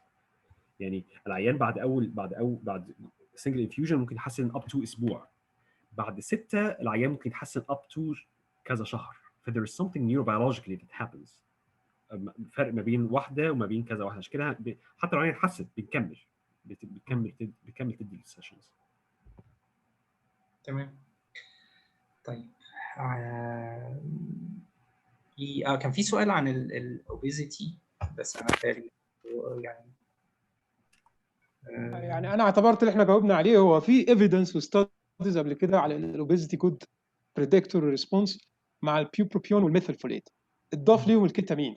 فتقريبا هم دول الثلاثه بس اللي نقدر نقول ان لو قدامنا واحد اوبيز ومعاه ميجر ديبريسيف ديس اوردر بالتعريفات بتاعت الاستاديز دي فهو بيتر ريسبونس على البيوبروبيون والميثيلفوليت لان تقريبا الميثylfolate يا دكتور عمرو واخد ابروفال في الحته دي في امريكا، اللي هو الديبل او كده تقريبا هو واخد ابروفال في حته ديبريشن. as an adjunct for depression, yes. لان هو المستحضر ده مش متوفر عندنا، بس طبعا الكتب كلها بتكتبه حتى موتسلي وكده. ويضاف ليهم الكيتامين. فاظن لو حد يعني اوير بحاجه ثالثه الاوبيزيتي تكون فيها جود ريسبونس ممكن يقولها لنا يعني. طيب في سؤال كده دكتور محمد، عن بما ان انت يعني اشتغلت في مصر واشتغلت في امريكا، يعني سؤال عن فكره الكيتامين كلينكس، فكره الفيزابيليتي ان يبقى في كيتامين كلينكس في مصر، واحنا عارفين انه يعني، وانت عارف انه في مشكله في ريجوليتنج ذا دراجز ان جنرال يعني في مصر، انه ممكن اي حد ياخد اي حاجه او يعرف يعمل اي حاجه. سؤال شويه عن السيرفيس ادمنستريشن، لكن هل ممكن تبقى في كيتامين سيرفيس في مصر بشكل سيف؟ ده حد بيسالك. In general يعني I think ممكن. النقطه بس هيبقى في الامبلمنتيشن هنعملها ازاي. انما يعني بالذات لو الموضوع اتعمل زي الECT شويه، ان يعني لازم يتراح يتاخد في يعني في مستشفى او في عياده كبيره، مش ان حد هياخد كيتامين مثلا ياخده في البيت. يعني ايفن اسكتامين انترانيزال ما بيتاخدش في البيت. الاسكتامين لازم العيان بيجي المستشفى او بيجي العياده اللي فيها بقى عياده تبقى مجهزه بصيدليه. الاسكتامين برضه is a controlled substance في امريكا، فلو مكان كبير كده I don't see why not. هتحتاج انك تاخد precautions about ان يعني مش الدواء مش هيتسرق يعني، والحاجات دي يعني في امريكا ليها certain guidelines زي الموضوع يتعمل. يبقى مثلا في خزنه معموله برقم معين، او خزنه بس ورا بابين بيتقفلوا بالمفتاح. there are certain clear guidelines about it. I don't see why not. تمام. انا برضو بتهيألي انت علقت على النقطه دي، لكن انا هعيدها. الدراج انتر اكشن بتاع الكيتامين غالبا ما فيش دراج او يعني I'm trying to think هل في حاجه يعني مثلا من الحاجات اللي ممكن يعني لو عملت مثلا دراج انتراكشن تشيك على مثلا let's say على ميدسكيب، ممكن الكيتامين هيطلع probably مثلا مع sedatives. بس again لو حد مثلا على benzodiazepines for treatment او حد على حاجه that has a strong usually we give it برضه. هو بس هنا دكتور عمرو الدكتور احمد البحيري بيثير نقطه حلوه في التعليق، ويمكن عدت عليها قبل كده في حته اللي هو بيقول وخاصه مع اللاموتريجين. لان اللاموتريجين انت عارف اللي هو الجلوتاميت تشانل بلوكر، او يعني ليه علاقه بالجلوتاميت، وفي بيعتبروه جلوتاميت ريليزر. ويمكن عدت عليها مره واحده وما اعرفش راي حضرتك فيها ايه، ان هو بيتعمل له هولد قبل جلسات الكيتامين بحوالي ليله مثلا او حاجه. راي حضرتك ايه في الموضوع ده؟ يعني it's a very fair point. يعني I think كان في I'm trying to think a study about the effect of lamotrigine. I'm just trying to بحاول افتكر معلش. it's a very fair point. لو حد حد يعني would prefer ان نوقفه اوكي، بس I'm not sure in هو الكلام اللي كان اتقال انا مش فاكر عدى عليا فين بصراحه. يعني ساعات بتعدي عليها حاجات وبعد كده بتروح مصدرها، اللي هو بيتعمل له هولد زي فكره الECT مثلا مع بعض الادويه اللي بتعمل لها هولد في الليل مثلا وتكمل بعد الجلسه. لان هو انا حتى دايما انا بصراحه كانت بدايه معرفتي بالكيتامين مع بتوع الECT، هم اللي كنت بشوفهم في المؤتمرات بيتكلموا عنه، لان هم واخدينه بنفس الطريقه جلسات مرتين اسبوع وكده يعني. طب هو دكتور احمد البحيري ليه سؤال ثاني قريب من ده، لان هو مهتم شويه بحته الPTSD. دكتور احمد البحيري هو سؤاله كان على الادويه اللي بتستخدم في الPTSD، وبعد كده عايز يسمع خبره حضرتك في استخدام الكيتامين في الPTSD او الكومبلكس PTSD. انا بتهيألي في اوكي معلش، اول حاجه قبل الPTSD كان ايه يا احمد؟ معلش سوري. اول سؤال قبل الPTSD هو حط حاجتين في الPTSD، حط الادويه اللي بتستخدم في الPTSD وزي ما قال دكتور وليد البريجابالين او كده، وبعد كده كان عايز يسمع على استخدام الكيتامين نفسه في الPTSD او الكومبلكس PTSD. يعني استخدامه مع ادويه الPTSD، يعني مثلا مع حاجات يعني specific مثلا زي alpha 2 blockers مثلا. in general برضه يعني we use يعني ketamine is is being used for PTSD treatment like ال PTSD اللي هو DSM-5 PTSD اللي هو مش complex PTSD. يعني I'm aware of like at least 2 papers. I think واحدة منهم كانت repeated infusions that described like use of ketamine with PTSD. ولو if we thought about it neurobiologically, we think in there is evidence from PTSD and there also like spine degeneration, and so neurobiologically it makes a lot of sense to use ketamine for PTSD.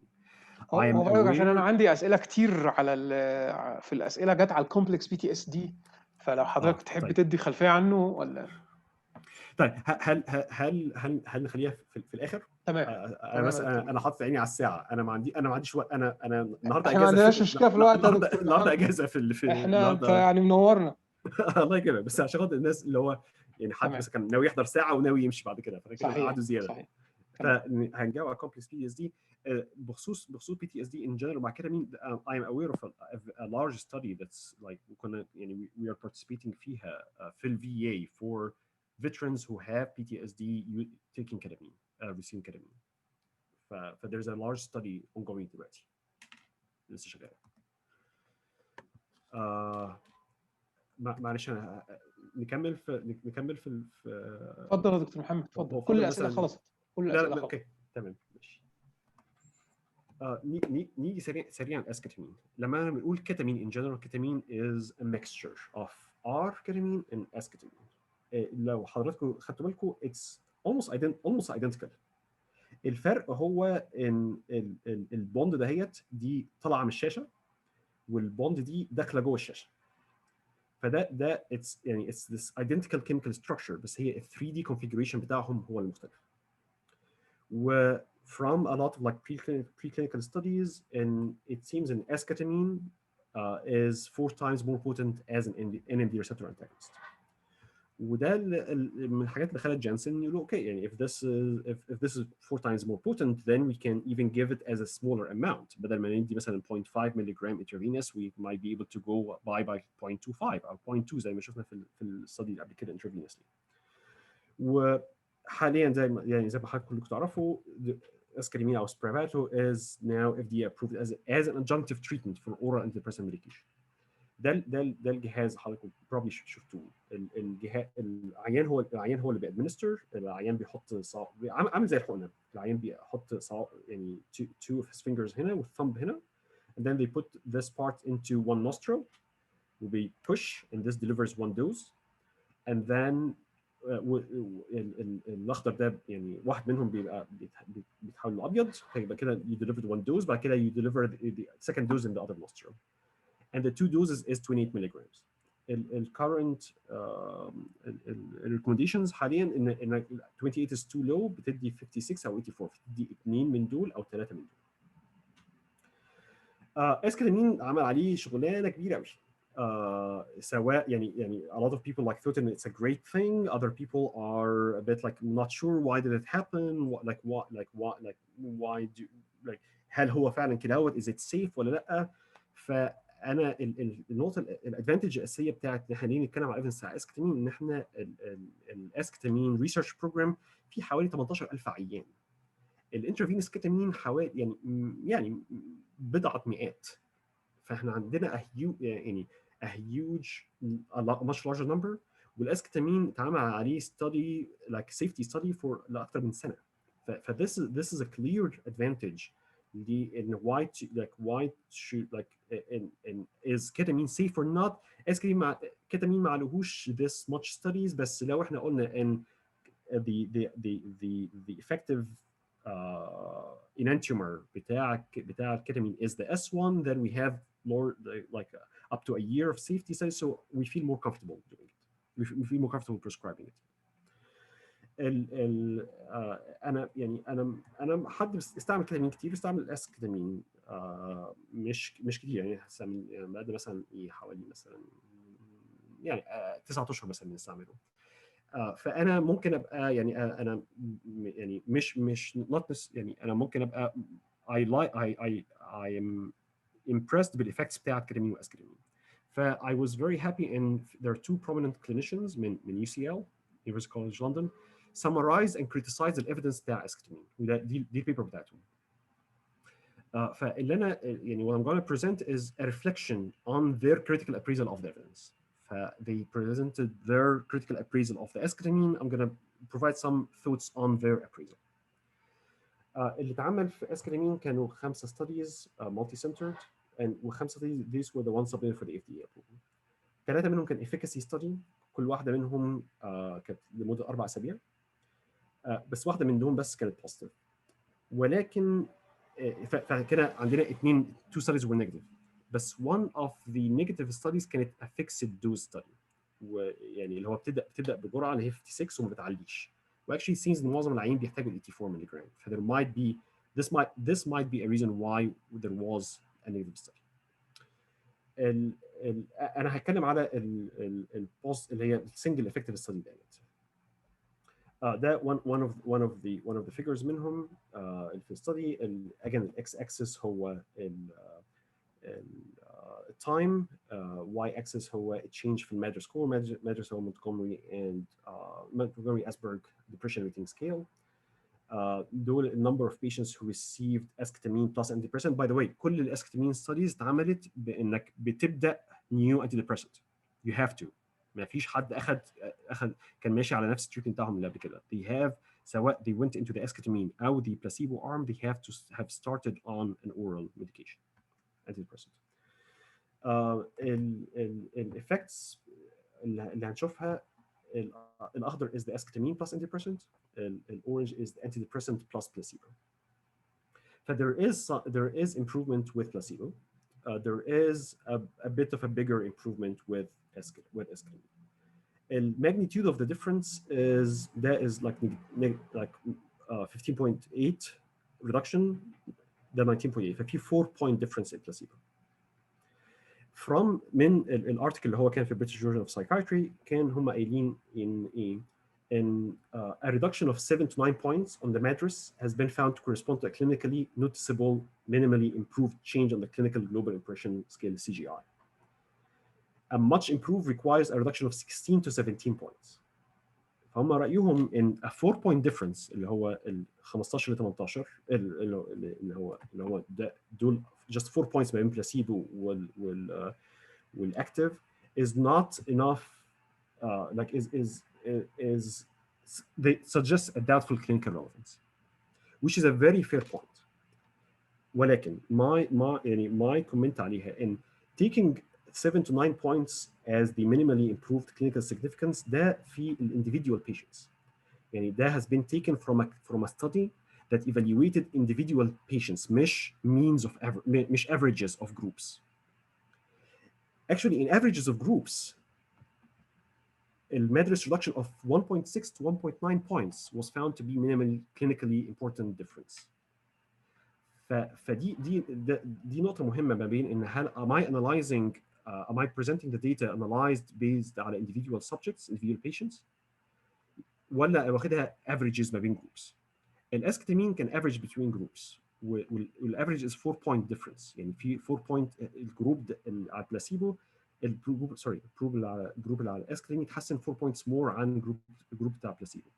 And in group differences, at least according to this study, and it's usually 1.6 to 1.9. فاحنا عندنا twice the number of points that suggest in في minimal clinically important difference.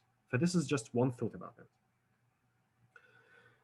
نيجي على one of the other studies على esketamine اللي هو discontinuation study.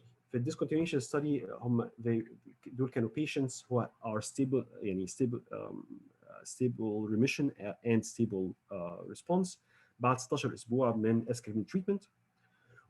and they يعني randomized in a group منهم هيبقى continue with esketamine and another group will continue with saline intravenous. intranasal. اسف، كل الكلام كله intranasal. And فهم هنا is the time when they started introducing started randomization. And you can see with the placebo in orange, oral antidepressant مع placebo nasal spray done worse in terms of maintaining remission. And that in stable remission الplot ده is in stable response. فده اللي هو patients who improved 50% or more، برضه patients who continued on the esketamine did better on patients who have continued on intranasal saline. نقطة يعني I want to keep it يعني I want to يعني highlight إن إحنا بنتكلم هنا التايم هنا بأسابيع، اللي هو إحنا هنا بنتكلم على أكتر من سنة ونص patients receiving twice a week intranasal esketamine.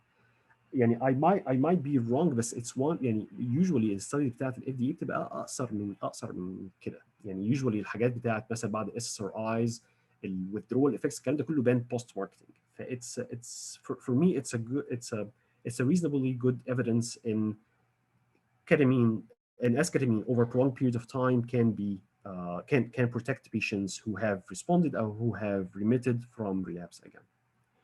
النقطة بتاعتهم كانت ان maybe ان الeffect ده is withdrawal. It's a fair thing that like to be taken into account بس I'm not sure ان يعني العيانين دول ساقوا قوي عشان خاطر they went into withdrawal. Might be a fair case بس again هنتكلم في اسابيع فاللي هو ان يعني التشينجز بقت تحصل بعد 4 اسابيع مثلا. That's يعني I'm not sure. Again, it's a fair point, something to keep in mind. But I'm just saying, like I'm just reflecting some thoughts about this. النقطة الثانية كان إن هم it's difficult to blind لأن العيان كان بياخد intranasal esketamine they experience dissociative effects دلوقتي بياخد saline they do not experience أي حاجة we lost the blinding here which is again another very fair point. And this is one of the difficulties about using psychedelics عامة يعني probably سمعتوا عن إن there's a move towards the use of magic mushrooms psilocybin as an antidepressant. طب ده هتعمل blinding ازاي؟ يعني are you gonna blind بحاجة that has another psychedelic effect؟ طب ما كده if they produce an antidepressant effect as well it will be very difficult to differentiate ما بين الاثنين. Again, just some reflections on the evidence that we have from esketamine. دي من التيبلز اللي تخض شويه ان هنا ده بلاسيبو deaths per total exposed ده esketamine deaths per total exposed. هنا you can see ان البلاسيبو ما فيش complete suicide هنا في 3 complete suicide. هنا no fatal motor vehicle accident هنا كان في 1 هو كان في overall 6 deaths في الاسكتامين arm. 3 منهم كانوا suicide و3 كان fatal motor vehicle accident, death due to acute respiratory cardiac failure, death due to myocardial infarction. it can be quite scary ان ده هم يعني احنا في 0 versus في 3. الحاجه that I think is important to keep in mind العدد بتاع placebo versus deaths. احنا هنا بنتكلم على 486 patients who were in placebo versus 1800 who were in esketamine. فان 3 من 1800 versus 0 من 486. Again, just to keep things in perspective. That's all. بخصوص other deaths in fatal motor accident that can like 26 hours after the last dose of esketamine, and acute respiratory cardiac myocardial infarction were like 6 days after the last dose in both cases. I understand their concern. It's something to keep in mind. But again, we're talking about 1800 عيان versus 486. النقطة الثالثة وبتهيألي هتبقى الأخيرة قبل ما start يعني تخش في future directions and start wrapping up. إن من الحاجات اللي هم they highlight over and over في الستادي إن a fifth of participants reported bladder effects with the esketamine. Some cognitive impairment was detected in a long-term study among older participants. I have to say I'm not sure that this was the case, whether it was clinically significant, statistically significant or not. The FDA, however, argued that the lack of comparison arm and video variability made it difficult to conclude that these effects were attributable to esketamine, even though they are well-known consequences of ketamine use. ودي النقطة اللي أنا عايز highlight عليها.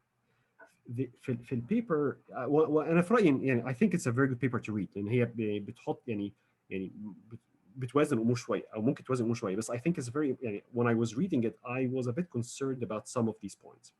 It's a very well known consequences of ketamine use but when you go back to and like look at like the reference مثلا في 21 ده كان من study where like يعني I think in China I believe either China or Japan اللي هو ketamine فيها is a very big problem. These are patients who have chronic ketamine use disorder. doses are much higher, frequency is much higher. So I think, and they keep going back, and ketamine is not safe. Ketamine is not safe because of that evidence. It's an important thing to keep in mind. And احنا بنتكلم على very different dosing regime, يعني of very different dosing frequency and very different doses. Just something to keep in mind from that article. حاجة تانية قبل ما نخش future directions ونبدأ نخلص.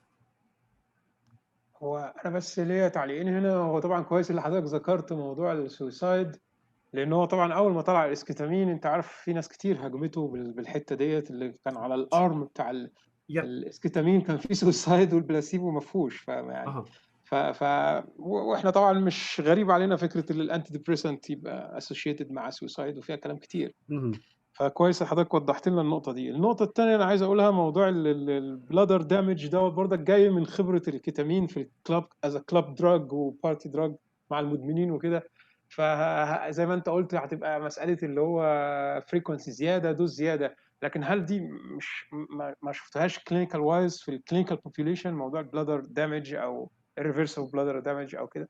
معانا احنا يعني in the patient that we treated لا، بس it's one of the things I discuss with the patients. I know of the literature. Sometimes it can be, again, in patients with ketamine use disorder, it can be quite like it can be permanent damage for the bladder. Sometimes بيحتاج يتعمل يعني uroplasty.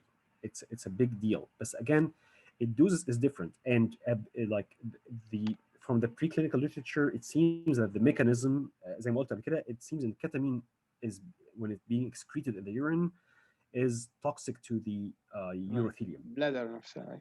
بالظبط. فلو انت عندك if it's a toxic effect, it's going to be dose dependent. تمام.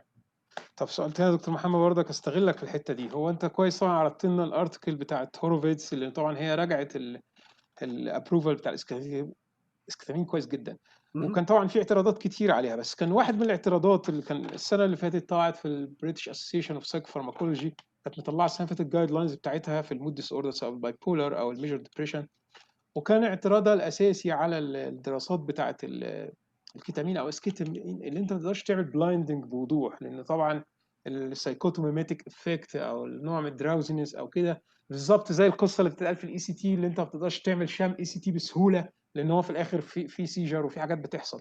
فراي حضرتك ايه على ان موضوع البلايندنج مش ممكن في الدراسات دي، وفي الاخر في كده بلاسيبو افكت، المريض عارف اللي هو بياخد دواء نتيجه السايكوتوميميتيك افكت او الدراوزنس اللي بيحصل له؟ راي حضرتك ايه في الكلام ده؟ It's a very fair point. ودي من الحاجات اللي يعني people are trying to يعني are looking into ways of how to improve blinding أو how to take the blinding أو the patient's expectations into account وأنت بتعمل analysis. يعني أنت ممكن تعملها يعني تعتبر to co-vary الداتا بتاعتك based على expectation of the patient whether they have received the active drug or not. And it's a fair point. يعني it is difficult. One way to go around it, بس لسه يعني I'm not sure if people are gonna do it, انك تدي حاجه intravenously مثلا that does a psychotomimetic effect بس without antidepressant effect. مثلا for example يعني انا يعني هنا داخلين في الريلم اوف ريسيرش، مش بنتكلم على كلينيكال خالص. ممكن تدي مثلا intravenous THC تتراهيدروكانابينول، ودي الجروب بتاعنا في ييل بيعملها على طول. احنا بندي intravenous THC للhealthy volunteers خاطر to study psychosis وما فيش antidepressant effect. فmaybe we can blind using intravenous THC versus intravenous ketamine or esketamine. But again, this is research based completely.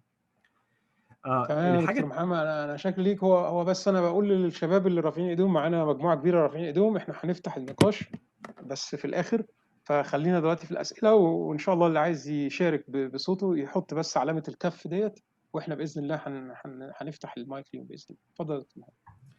طيب انا خلاص، انا مره ثانيه انا يعني سعيد قوي ان في اسئله كتير، يعني يعني شاكر جدا للمشاركه. انا يعني وقتي مفتوح النهارده، اجازه عندنا هنا فانا يعني فاضي. ده انا اللي هستغلك بقى في الاسئله يعني، بس انا سالت كتير فلازم اسيب مجال للدكاتره يعني. هو بس انا كان ليا تعليق يعني عام استغله من حضرتك تقوله قبل ما نكمل بقيه الاسئله، وهي مساله الاون ليبل والاوف ليبل يوز والاف دي ابروفال، وهل ده الليجل ولا لا؟ لانه احنا هنا في المنطقه بتاعتنا الكلام ده ملخبط شويه. يعني هل لما انا استخدم حاجه اوف ليبل ده معناه ان انا بعمل حاجه الليجل، ويعني يا ريت حضرتك تدينا مفهوم لمنطقتنا بما انك حضرتك كنت طبعا شغال معانا هنا. طيب هو بس النقطه انا مش غير في مصر بس، it seems ان الريجوليشنز يعني في بعض الدول في الشرق الاوسط is more controlled عن مصر. في امريكا يعني اوف ليبل مش illegal، بس it's gonna be يعني it's going بس if you're giving a controlled substance زي كيتامين، انت لازم يبقى معاك license to prescribe controlled substances، ودي license مختلفه عن اللايسنس بتاعت ممارس المهنه that you have to apply for it. بس انا ممكن اعمل كيتامين كلينيك يعني لوحدي، يعني as a private practice ممكن افتح اجيب اوفيس واجيب نيرسينج تيم واعمل انترفينوس كيتامين. it's not illegal. نيجي لنقطه ثانيه في موضوع اوف ليبل اون ليبل، الانشورنس كومبانيز.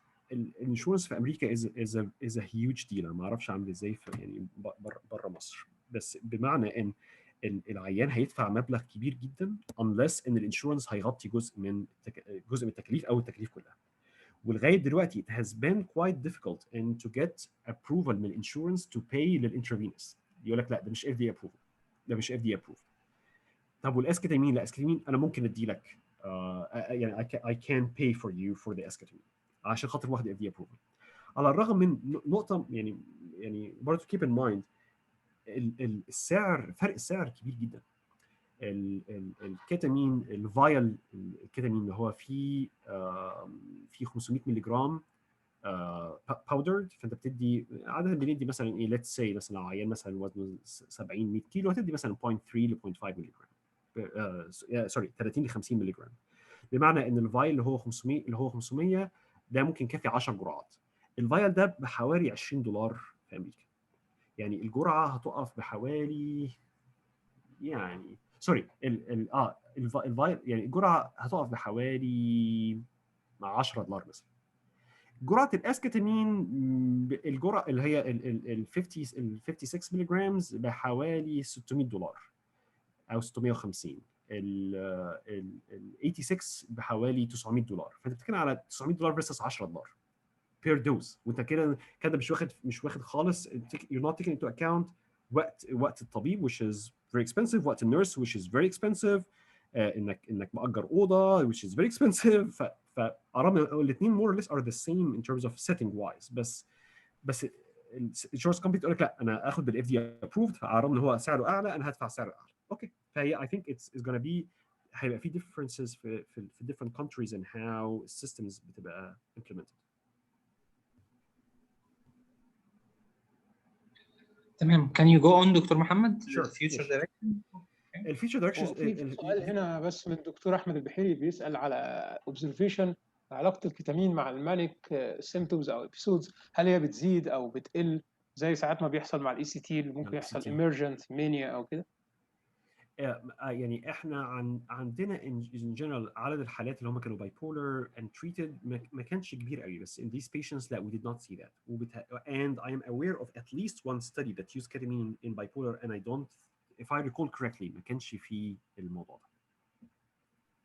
بس ده I think ده فرق مهم keep in mind. Yes. اتفضل دكتور محمد. Okay. الفيوتشر دايركشن انا بس عايز kind of like thinking about the research in depression عامة like how can we ايه الحاجات that we're looking into. اول حاجه is interventions for adverse childhood experiences. لو انا عندي like الموديل ده is an interesting one. احنا we have from birth childhood adolescence بيبقى في exposure to adverse childhood experiences، وده بيخلي يبقى في disease vulnerability that can start disease onset of depression and بعد كده بيبقى في like the disease trajectory or the disease course. And لو احنا يعني thinking more and more about how can we intervene with adult childhood experiences, how can we improve how can we support or minimize the exposure to child sexual abuse, child emotional neglect. الحاجات دي are important and they're going to affect الريسبونس بتاع العيين بتوعنا. انا مش child psychiatrist فانا النقطه دي بعيده شويه عني، بس هي نقطه اهميتها بالنسبه لي as an adult psychiatrist and to be aware of the effect of these things on the adult. ودي النقطه بتاعت complex PTSD I would be very happy to talk about يعني ناخد فيها اسئله بعد كده. الحاجه الثانيه is biomarkers of response. احنا الريسيرش بتاعنا جزء كبير منه is EEG biomarkers for response of ketamine. لو if we have something objective or something that can help us identify neurobiology اللي بيحصل induced by ketamine in patients مش in animals, in patients, ده هيساعدنا ان احنا we can develop newer molecules maybe with less side effects او how يعني that allow us to study how to prolong the antidepressant effect بتاع الكتامين. وده يعني يوديني النقطه الثالثه والاخيره في future directions. في بيبر الجروب بتاعنا نشرها يعني حوالي شهرين ثلاثه في neuropsychopharmacology modulation of the antidepressant effects of ketamine by the mTOR1 inhibitor rapamycin. لو حضرتك تفتكروا من السلايد بتاعت الميكانيزم ده كان الامتور ده كان الباث واي اللي هو لما البي دي ان اف بيزيد بيأكتيفيت بروتين سينثيسيس والنمبر اوف سباينز اند during branching. فلو انا اديت rapamycin which is an inhibitor for mTOR, the expectation in I'm going to block the effect that in patients. Surprisingly, we found that rapamycin prolonged the effect of antidepressant without the response percentage, without the remission percentage, which is extremely surprising. احنا كنا متوقعين effect العكس تماما. It seems in rapamycin, our hypothesis دلوقتي, and it seems that rapamycin can also act as an anti-inflammatory medication.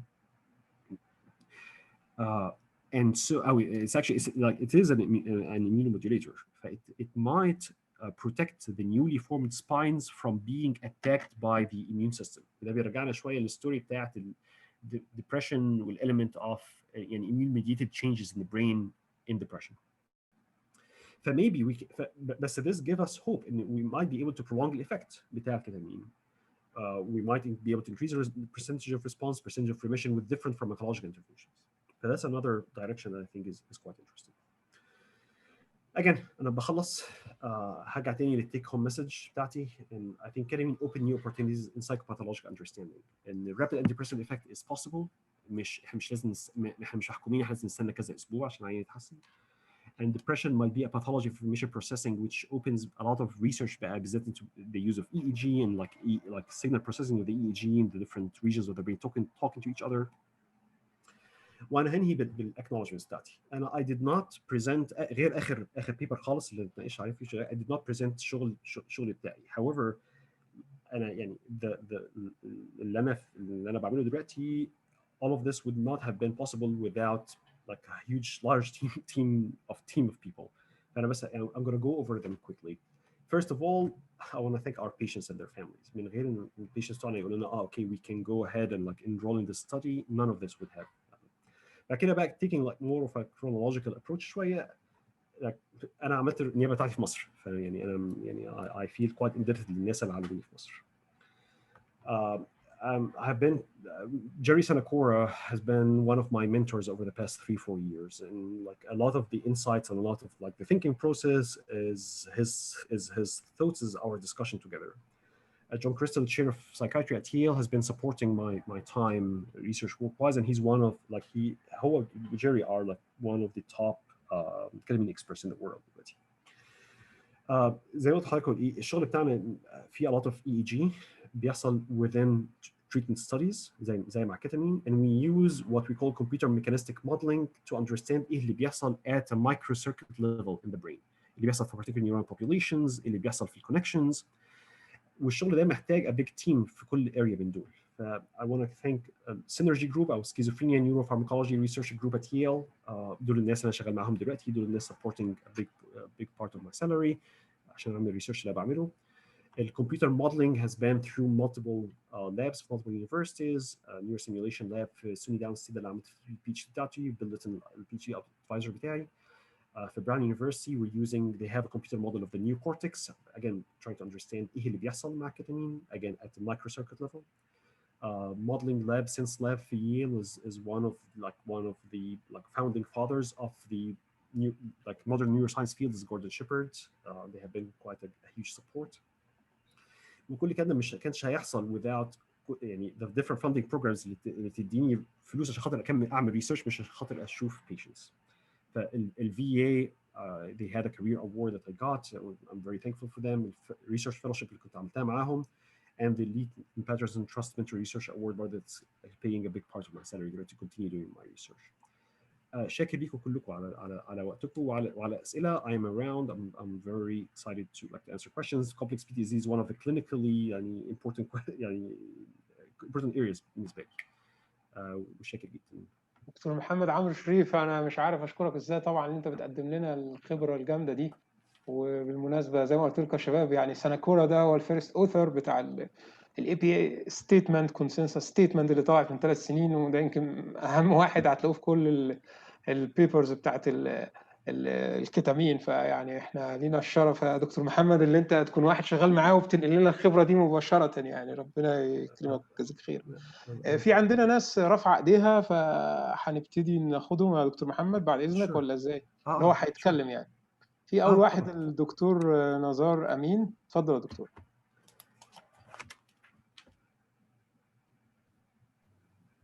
Yeah, thank you very much. Amazing lecture, beautiful. In fact, I've asked 2 questions during the presentation, and you already answered those 2 questions. So I have a third one.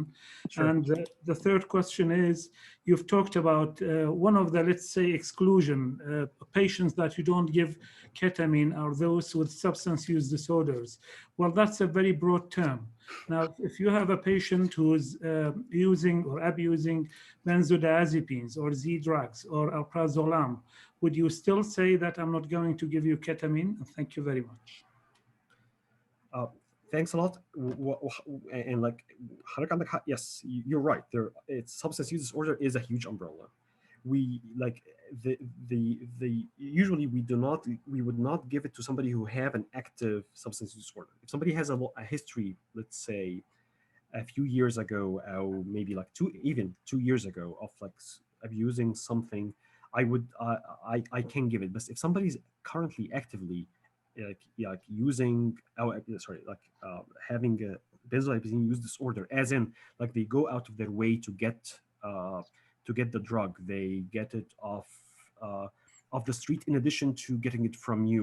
And I want to clarify, is that with benzodiazepines, and it's one of the like clinically I think important issues, and it's important to differentiate between somebody who have a substance use problem with benzodiazepine, or that the benzodiazepine dose is not enough for their anxiety. They have been on a higher dose before, and we are starting to taper them off. Usually, from my experience, benzodiazepine tapering has to happen very, very slowly over like months. If somebody's taking somebody off benzodiazepine quickly and the patient is struggling with withdrawal or with rebound anxiety, and now their psychiatrist is refusing to give them the previous dose, and the patient now is going to seek the medication outside, I'm not sure if I'm going to call this use disorder. It's a fair question. I think I'm going to do it on a case by case basis. But if somebody is currently actively using, as in like going out and seeking the drug and buying it off the street, despite further discussions, despite trying to like modulate their dose or modify their dose in the clinic, I would probably not give them. And I'm usually afraid, and I'm just introducing a new substance that they will get that they might start using wrongly. Thank you. طيب اخد سؤال من عندي يا دكتور محمد لغايه ما نشوف بقيه الاسئله. هو حضرتك لما اتكلمت في تعريف التي ار دي اتكلمت اللي هو في الكرنت ابيسود، يعني inadequate response adequate trial of 2 medications في الكرنت ابيسود. فيعني انا عايز اكد على موضوع الكرنت ابيسود ده عشان ما نفسرش المريض الفريكوينت او المالتيبل ابيسود هل هو يبقى تي ار دي ولا لا. فراي حضرتك ايه في موضوع الكرنت ابيسود ده، وهل الشرط ده ليه اهميه معانا كلينيكالي ولا لا؟ I agree معاك يا أحمد. I think the current episode is important. لأن لو عيان for example who has been on a medication before and they responded well to it and they stayed on it, let's say مثلا for a year, and then they stopped it, and after they stopped مش على طول برضه عشان خاطر to avoid the withdrawal يعني and like to keep in mind احنا عملنا very gradual tapering of the medication. رغم كده مثلا بعديها بسنه رجع تاني, I would not وكرر مثلا let's say 2-3 times, and every time they respond back to the SSR, like to the antidepressant, I'm going to put them back on antidepressant. I'm not going to put them on ketamine. فهي نقطة in the current episode we tried multiple things, nothing's working, rather than in حد having repeated relapses, for example, when they stop the medication. Then still they're going to be on ketamine. Like sometimes في يعني a few patients have the idea, and okay, I'm going to take ketamine once or twice and things are going to be fixed. Unfortunately, it does not work this way. هو في حد في الكيو ان اي كان بس عرض الارتكل بتاعت ماكليستر السنه اللي فاتت من حوالي سنتين في البريتش جورنال اوف سايكياتري في المالتيبل ثيرابي ريزيستنت ميجور ديبريسيف ديس اوردر، وهو ده يمكن تعريف مختلف شويه عن التي ار دي. يعني في ناس ليهم تعريف تاني اللي هو التريتمنت ريفراكتوري ديبريشن، وكانه حاجه سيكوينشال قدام شويه بعد بقى ما استجابش لكذا حاجه.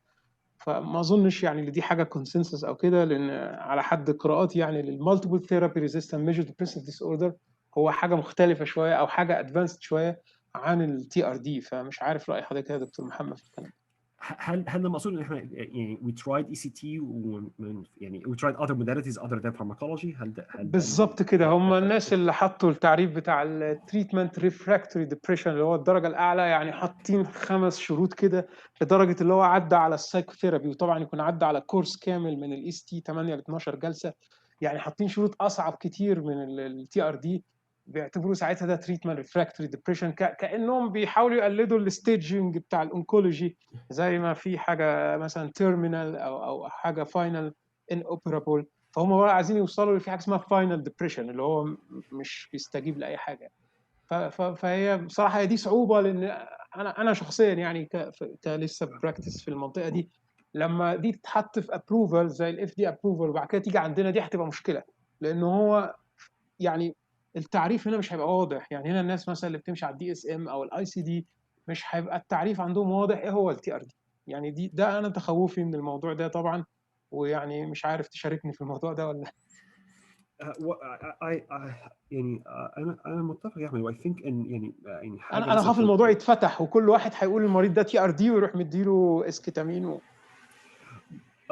بص، هو نقطه ان في نقطه الكوست. I'm not sure ان يعني انت بتتكلم في مثلا في الاسبوع $1000 for يعني for a very والله يا دكتور محمد احنا بنشوف مرضى يقدروا يعملوا اي حاجه، يعني خلاص اوكي. كل انواع المرضى موجودين. بص I have to say يعني if somebody has tried يعني انا يعني if somebody has tried multiple medications and they have concerns about trying, like they don't want to try ECT because of the memory side effects, they are very concerned about that.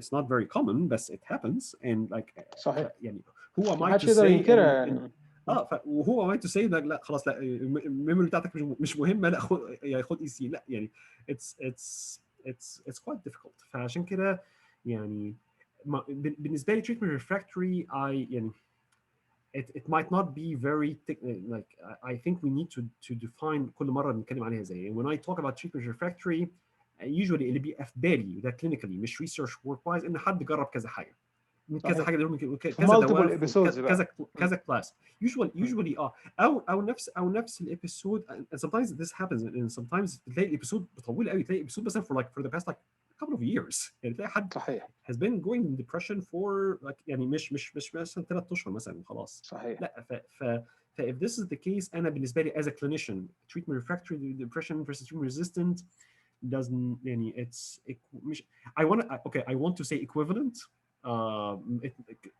Research work wise might not be accurate. I think we have to define كل حاجه في research. Clinically انا جاي لي عيان struggling with depression. أنا عارف I tried with them multiple things. None of this worked. Okay, and ECT, I'm not sure they refuse. مش هقدر أجبرهم ولا حاجة.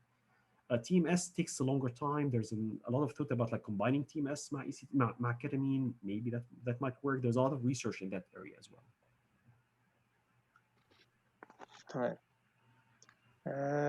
أنا تقريبا يعني ما فيش معانا أسئلة شباب. دكتور وليد، دكتور محمد عبد البديع، ليكم أي تعليق مع الدكتور محمد عمرو؟ لا احنا الراجل يعني طحناه النهارده. لا يعني ربنا يكرمك. احنا طولنا عليك جامد يا دكتور محمد. لا بس بس انا حبيت استغلك في اسئله كتير شخصيه. ماليش دعوه بينك وبين الدكتور احمد، ماليش دعوه. الحاجه I think كان في حد كان سأل على complex PTSD. ايوه صحيح. if this person is يا ريت لو نسمع كلامك فيه. يعني for me يعني انا بالنسبه لي complex PTSD is يعني is something I was not very aware of. I was aware of based from psychotherapy, my psychotherapy training.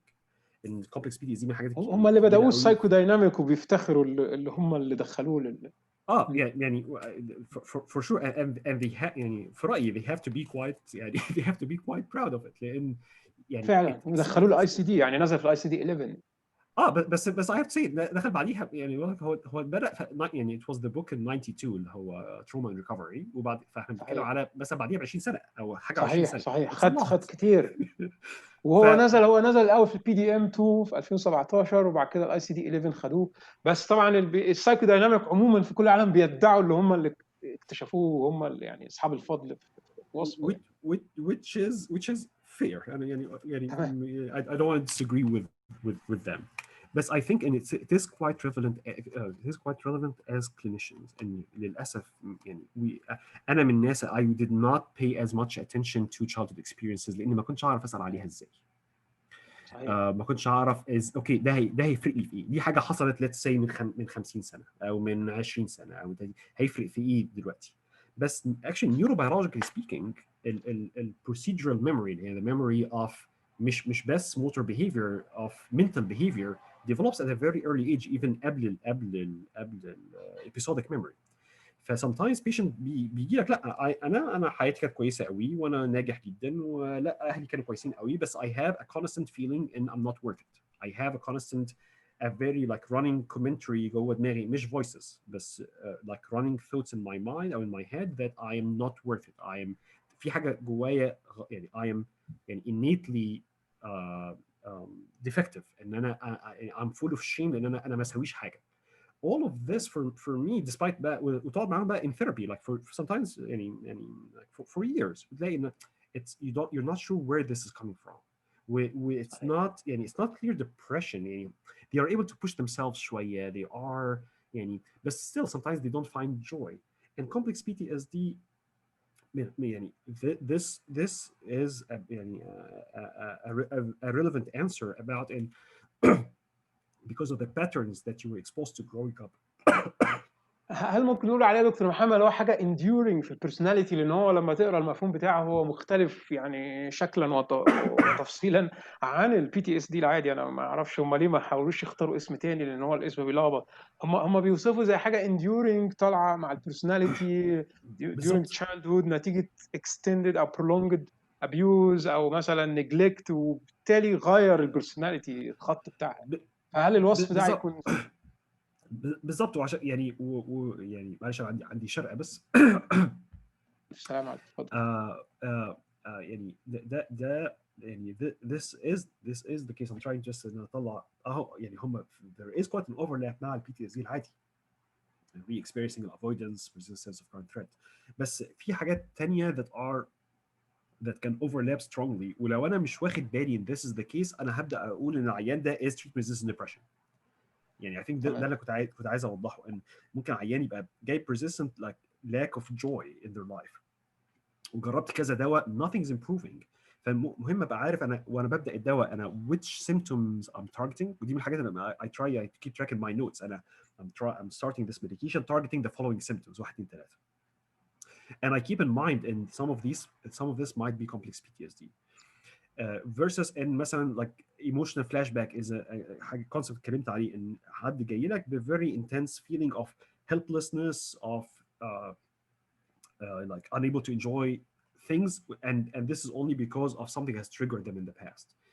For me complex PTSD as a diagnosis has been في رأيي an eye opener بالنسبه لي as a clinician ان فجاه لا لقيته يعني متفشي حواليا بس النقطه ما بنعرفش نعمل بي اي وما بنعرفش نسال عليه ازاي فعشان كده ما بنسالش عليه. But I think it's an important part, especially if we're going into the treatment-resistant depression. إن هل ده في underlying complex PTSD that I'm not treating ولا هي it is actually depression that has يعني the patient has dealt with their trauma for example or they did not have like a traumatic childhood or neglectful childhood and we're able and it's only depression now. It's an important distinction, right? ولو بس أنا خلصت. دكتور محمد عبد البديع اتفضل.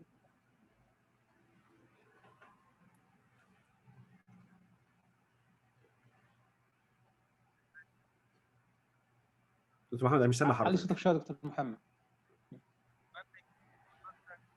لا صوتك بعيد يا محمد، علي صوتك بعيد شويه. قوي. كده كويس؟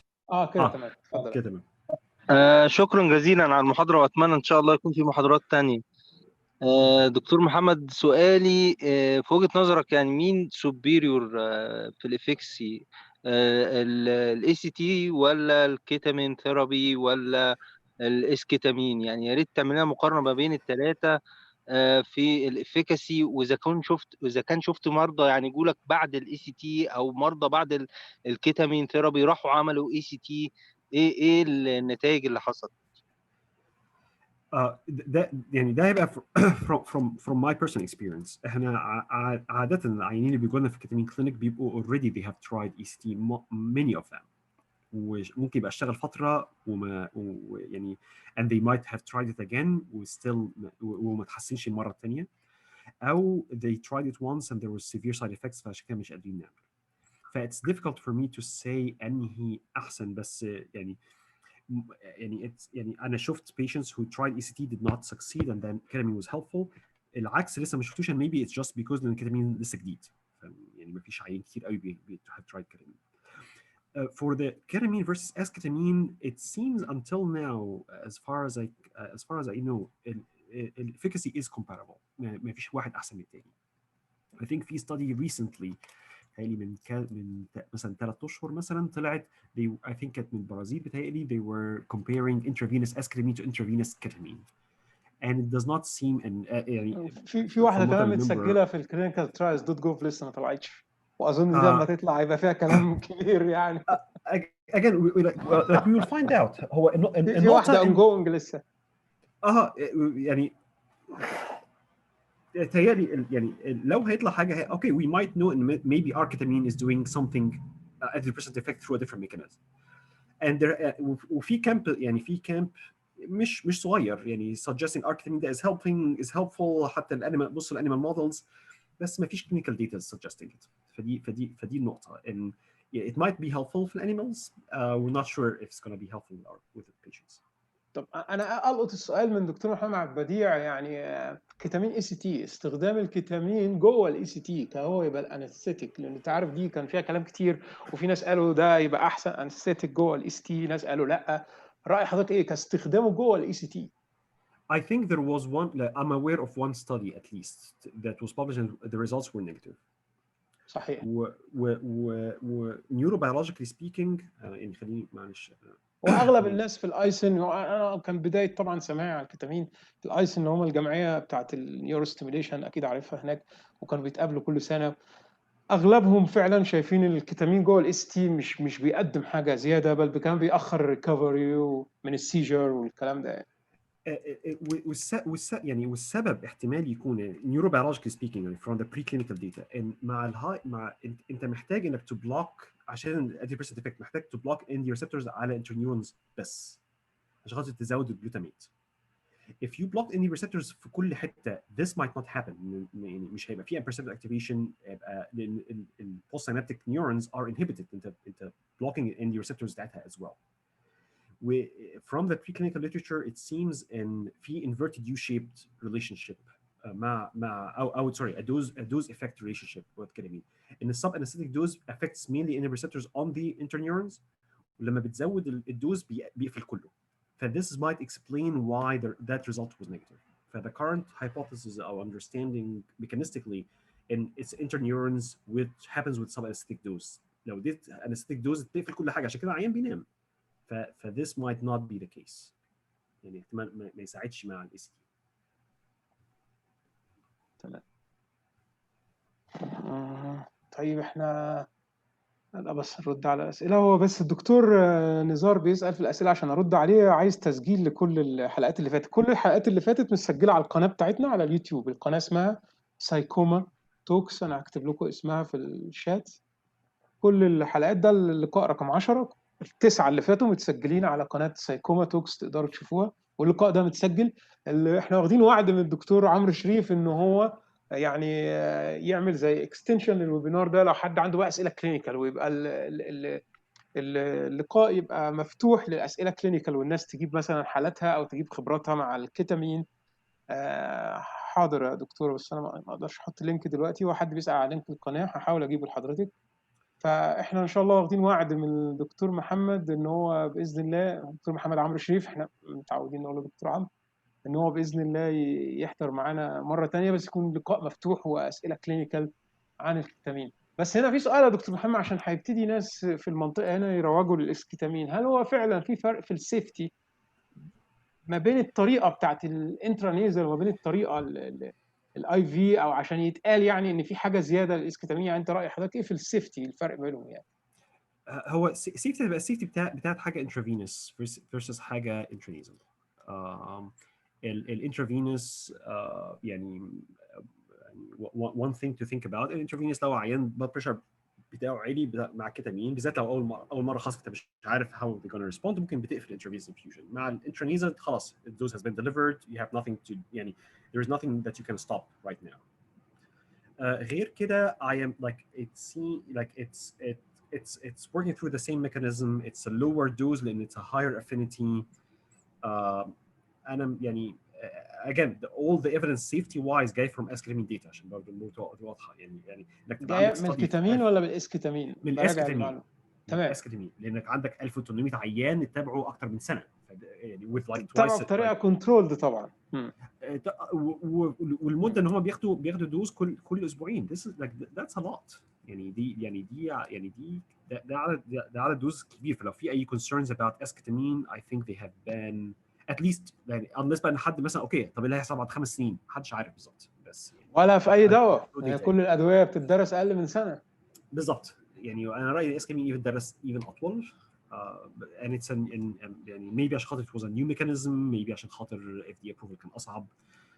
بس انا يعني I'm not sure. يعني لو في حد عنده رأي آخر I'm very happy يعني to try to understand. لا هو موضوع السيفتي ده يا دكتور هو طبعا مش هيخلص، لأنه طبعا يعني يمكن أكتر حاجة شفتها اتدرست مثلا حاجة زي الكاريبرازين مثلا 15 شهر. أنا مش واعي إن في دواء اتدرس أكتر من كده. فهي دايما حتة اللونج تيرم يعني سيفتي، وحتى في الاي بي اي كونسنسس ستيتمنت يعني هم دي اكتر حته يعني حطوا عليها هايلايت في الاخر، ان احنا ما عندناش معلومات كتير لونج تيرم ولا في السيفتي، وخلينا نقول الحق، ولا في اي حاجه، ولا في الاي سي تي ولا في التي ام اس. فيعني احنا برضك في الاخر مش هينفع نتخلى على الكلينيكال جادجمنت بتاعنا ومتابعتنا للمريض، ولو لاحظنا اي مشكله او اي حاجه يعني تريتمنت ايمرجنس بتطلع مع الدواء لازم هنتصرف ولازم هناخد يعني اجراء، وخاصة يعني في الحاجة الجديدة. يعني انت زي ما قلت حضرتك الأدوية لسه جديدة، يمكن هو فعلا تسجلت حالات ما استجابوش اي سي تي راحوا كيتامين، لكن لسه ما نعرفش الناس مش هتستجيب كيتامين هتروح فين يعني. هنعرف بقى. fair enough. طبعا ويعني بس يعني نقطة بس ان الكونسيستنس كان طالع قبل الداتا بتاعت الاسكتامين بتطلع. صحيح. we have now safety طالع في data 2017. so we have now safety data about esketamine with like more than a year. So we have some يعني I am more comfortable دلوقتي to say ان esketamine is reasonably safe given ان عندي studies اكتر يعني for a longer duration of time. بس again clinical judgment is essential. يعني الناس هي اللي عارفه العيان بتاعها اكتر من حد. لما يعني زي ما بتبدا اي سي تي بتفضل يعني بتشوف العيان اتحسن ولا لا، نفس الكلام صحيح. موضوع الميموري. انا عايز اشكرك يا دكتور محمد. معايا دكتور وليد. انا يعني كده احنا ضغطنا عليك جامد، وهننتظر بقى ان شاء الله لو الناس هتقدر تراسلنا بحاجات كلينيكال او يرتبوا لقاء كلينيكال مع الدكتور محمد. الدكتور محمد طبعا يعني بيجمع بين حاجتين دلوقتي، موضوع الكلينيكال براكتس والريسيرش، ودول مش حاجتين يعني بيجتمعوا بسهوله. في ناس ريسيرشر مش كلينيشن، وفي ناس زينا كلينيشنز مش ريسيرشر. فاحنا شاكرين جدا يا دكتور محمد انت ازاي بتنقل لنا الخبره دي، وان شاء الله هيبقى في لقاء تاني مع حضرتك يعني. معايا دكتور وليد. وانا شاكر جدا لان الناس يعني الناس احنا بقى لنا ساعتين وربع، فيعني whoever لا survived احنا ساعتين معاك يا وربع باشا. دول انا شاكر ليكم جدا جدا. يعني انا I'm very flattered I'm very honored ان انا يعني بتكلم مع ناس يعني ليهم الخبره بتاعتهم. يعني في رايي الخبره بتاعت الناس في الشرق الاوسط is outstanding. هذا العيني بتشوفوه مهول clinically you're like it's outstanding experience اللي عندكم. ف it was great ان اسمع ارائكم واسمع يعني اسئله، و I'd be very happy ان احنا ندبر مره ثانيه ان شاء الله. ان شاء الله. شكرا جزيلا دكتور محمد، يعني اسعدتنا جدا باللقاء ده، ويعني الكتامين in much more details. ان شاء الله يعني نأمل باستضافتك مرة تانية تبقى معانا باستمرار. شكرا. شكرا دكتور محمد، شكرا دكتور وليد، شكرا دكتور محمد عبد البديع، وشكرا لكل الشباب والاطباء والطبيبات اللي حضروا معانا. اللقاء متسجل على اليوتيوب، وكل اللقاءات اللي فاتت متسجله على اليوتيوب. ان شاء الله نتقابل الاسبوع الجاي ان شاء الله يوم الجمعه مع السايكوما توكس. شكرا لكم والسلام عليكم.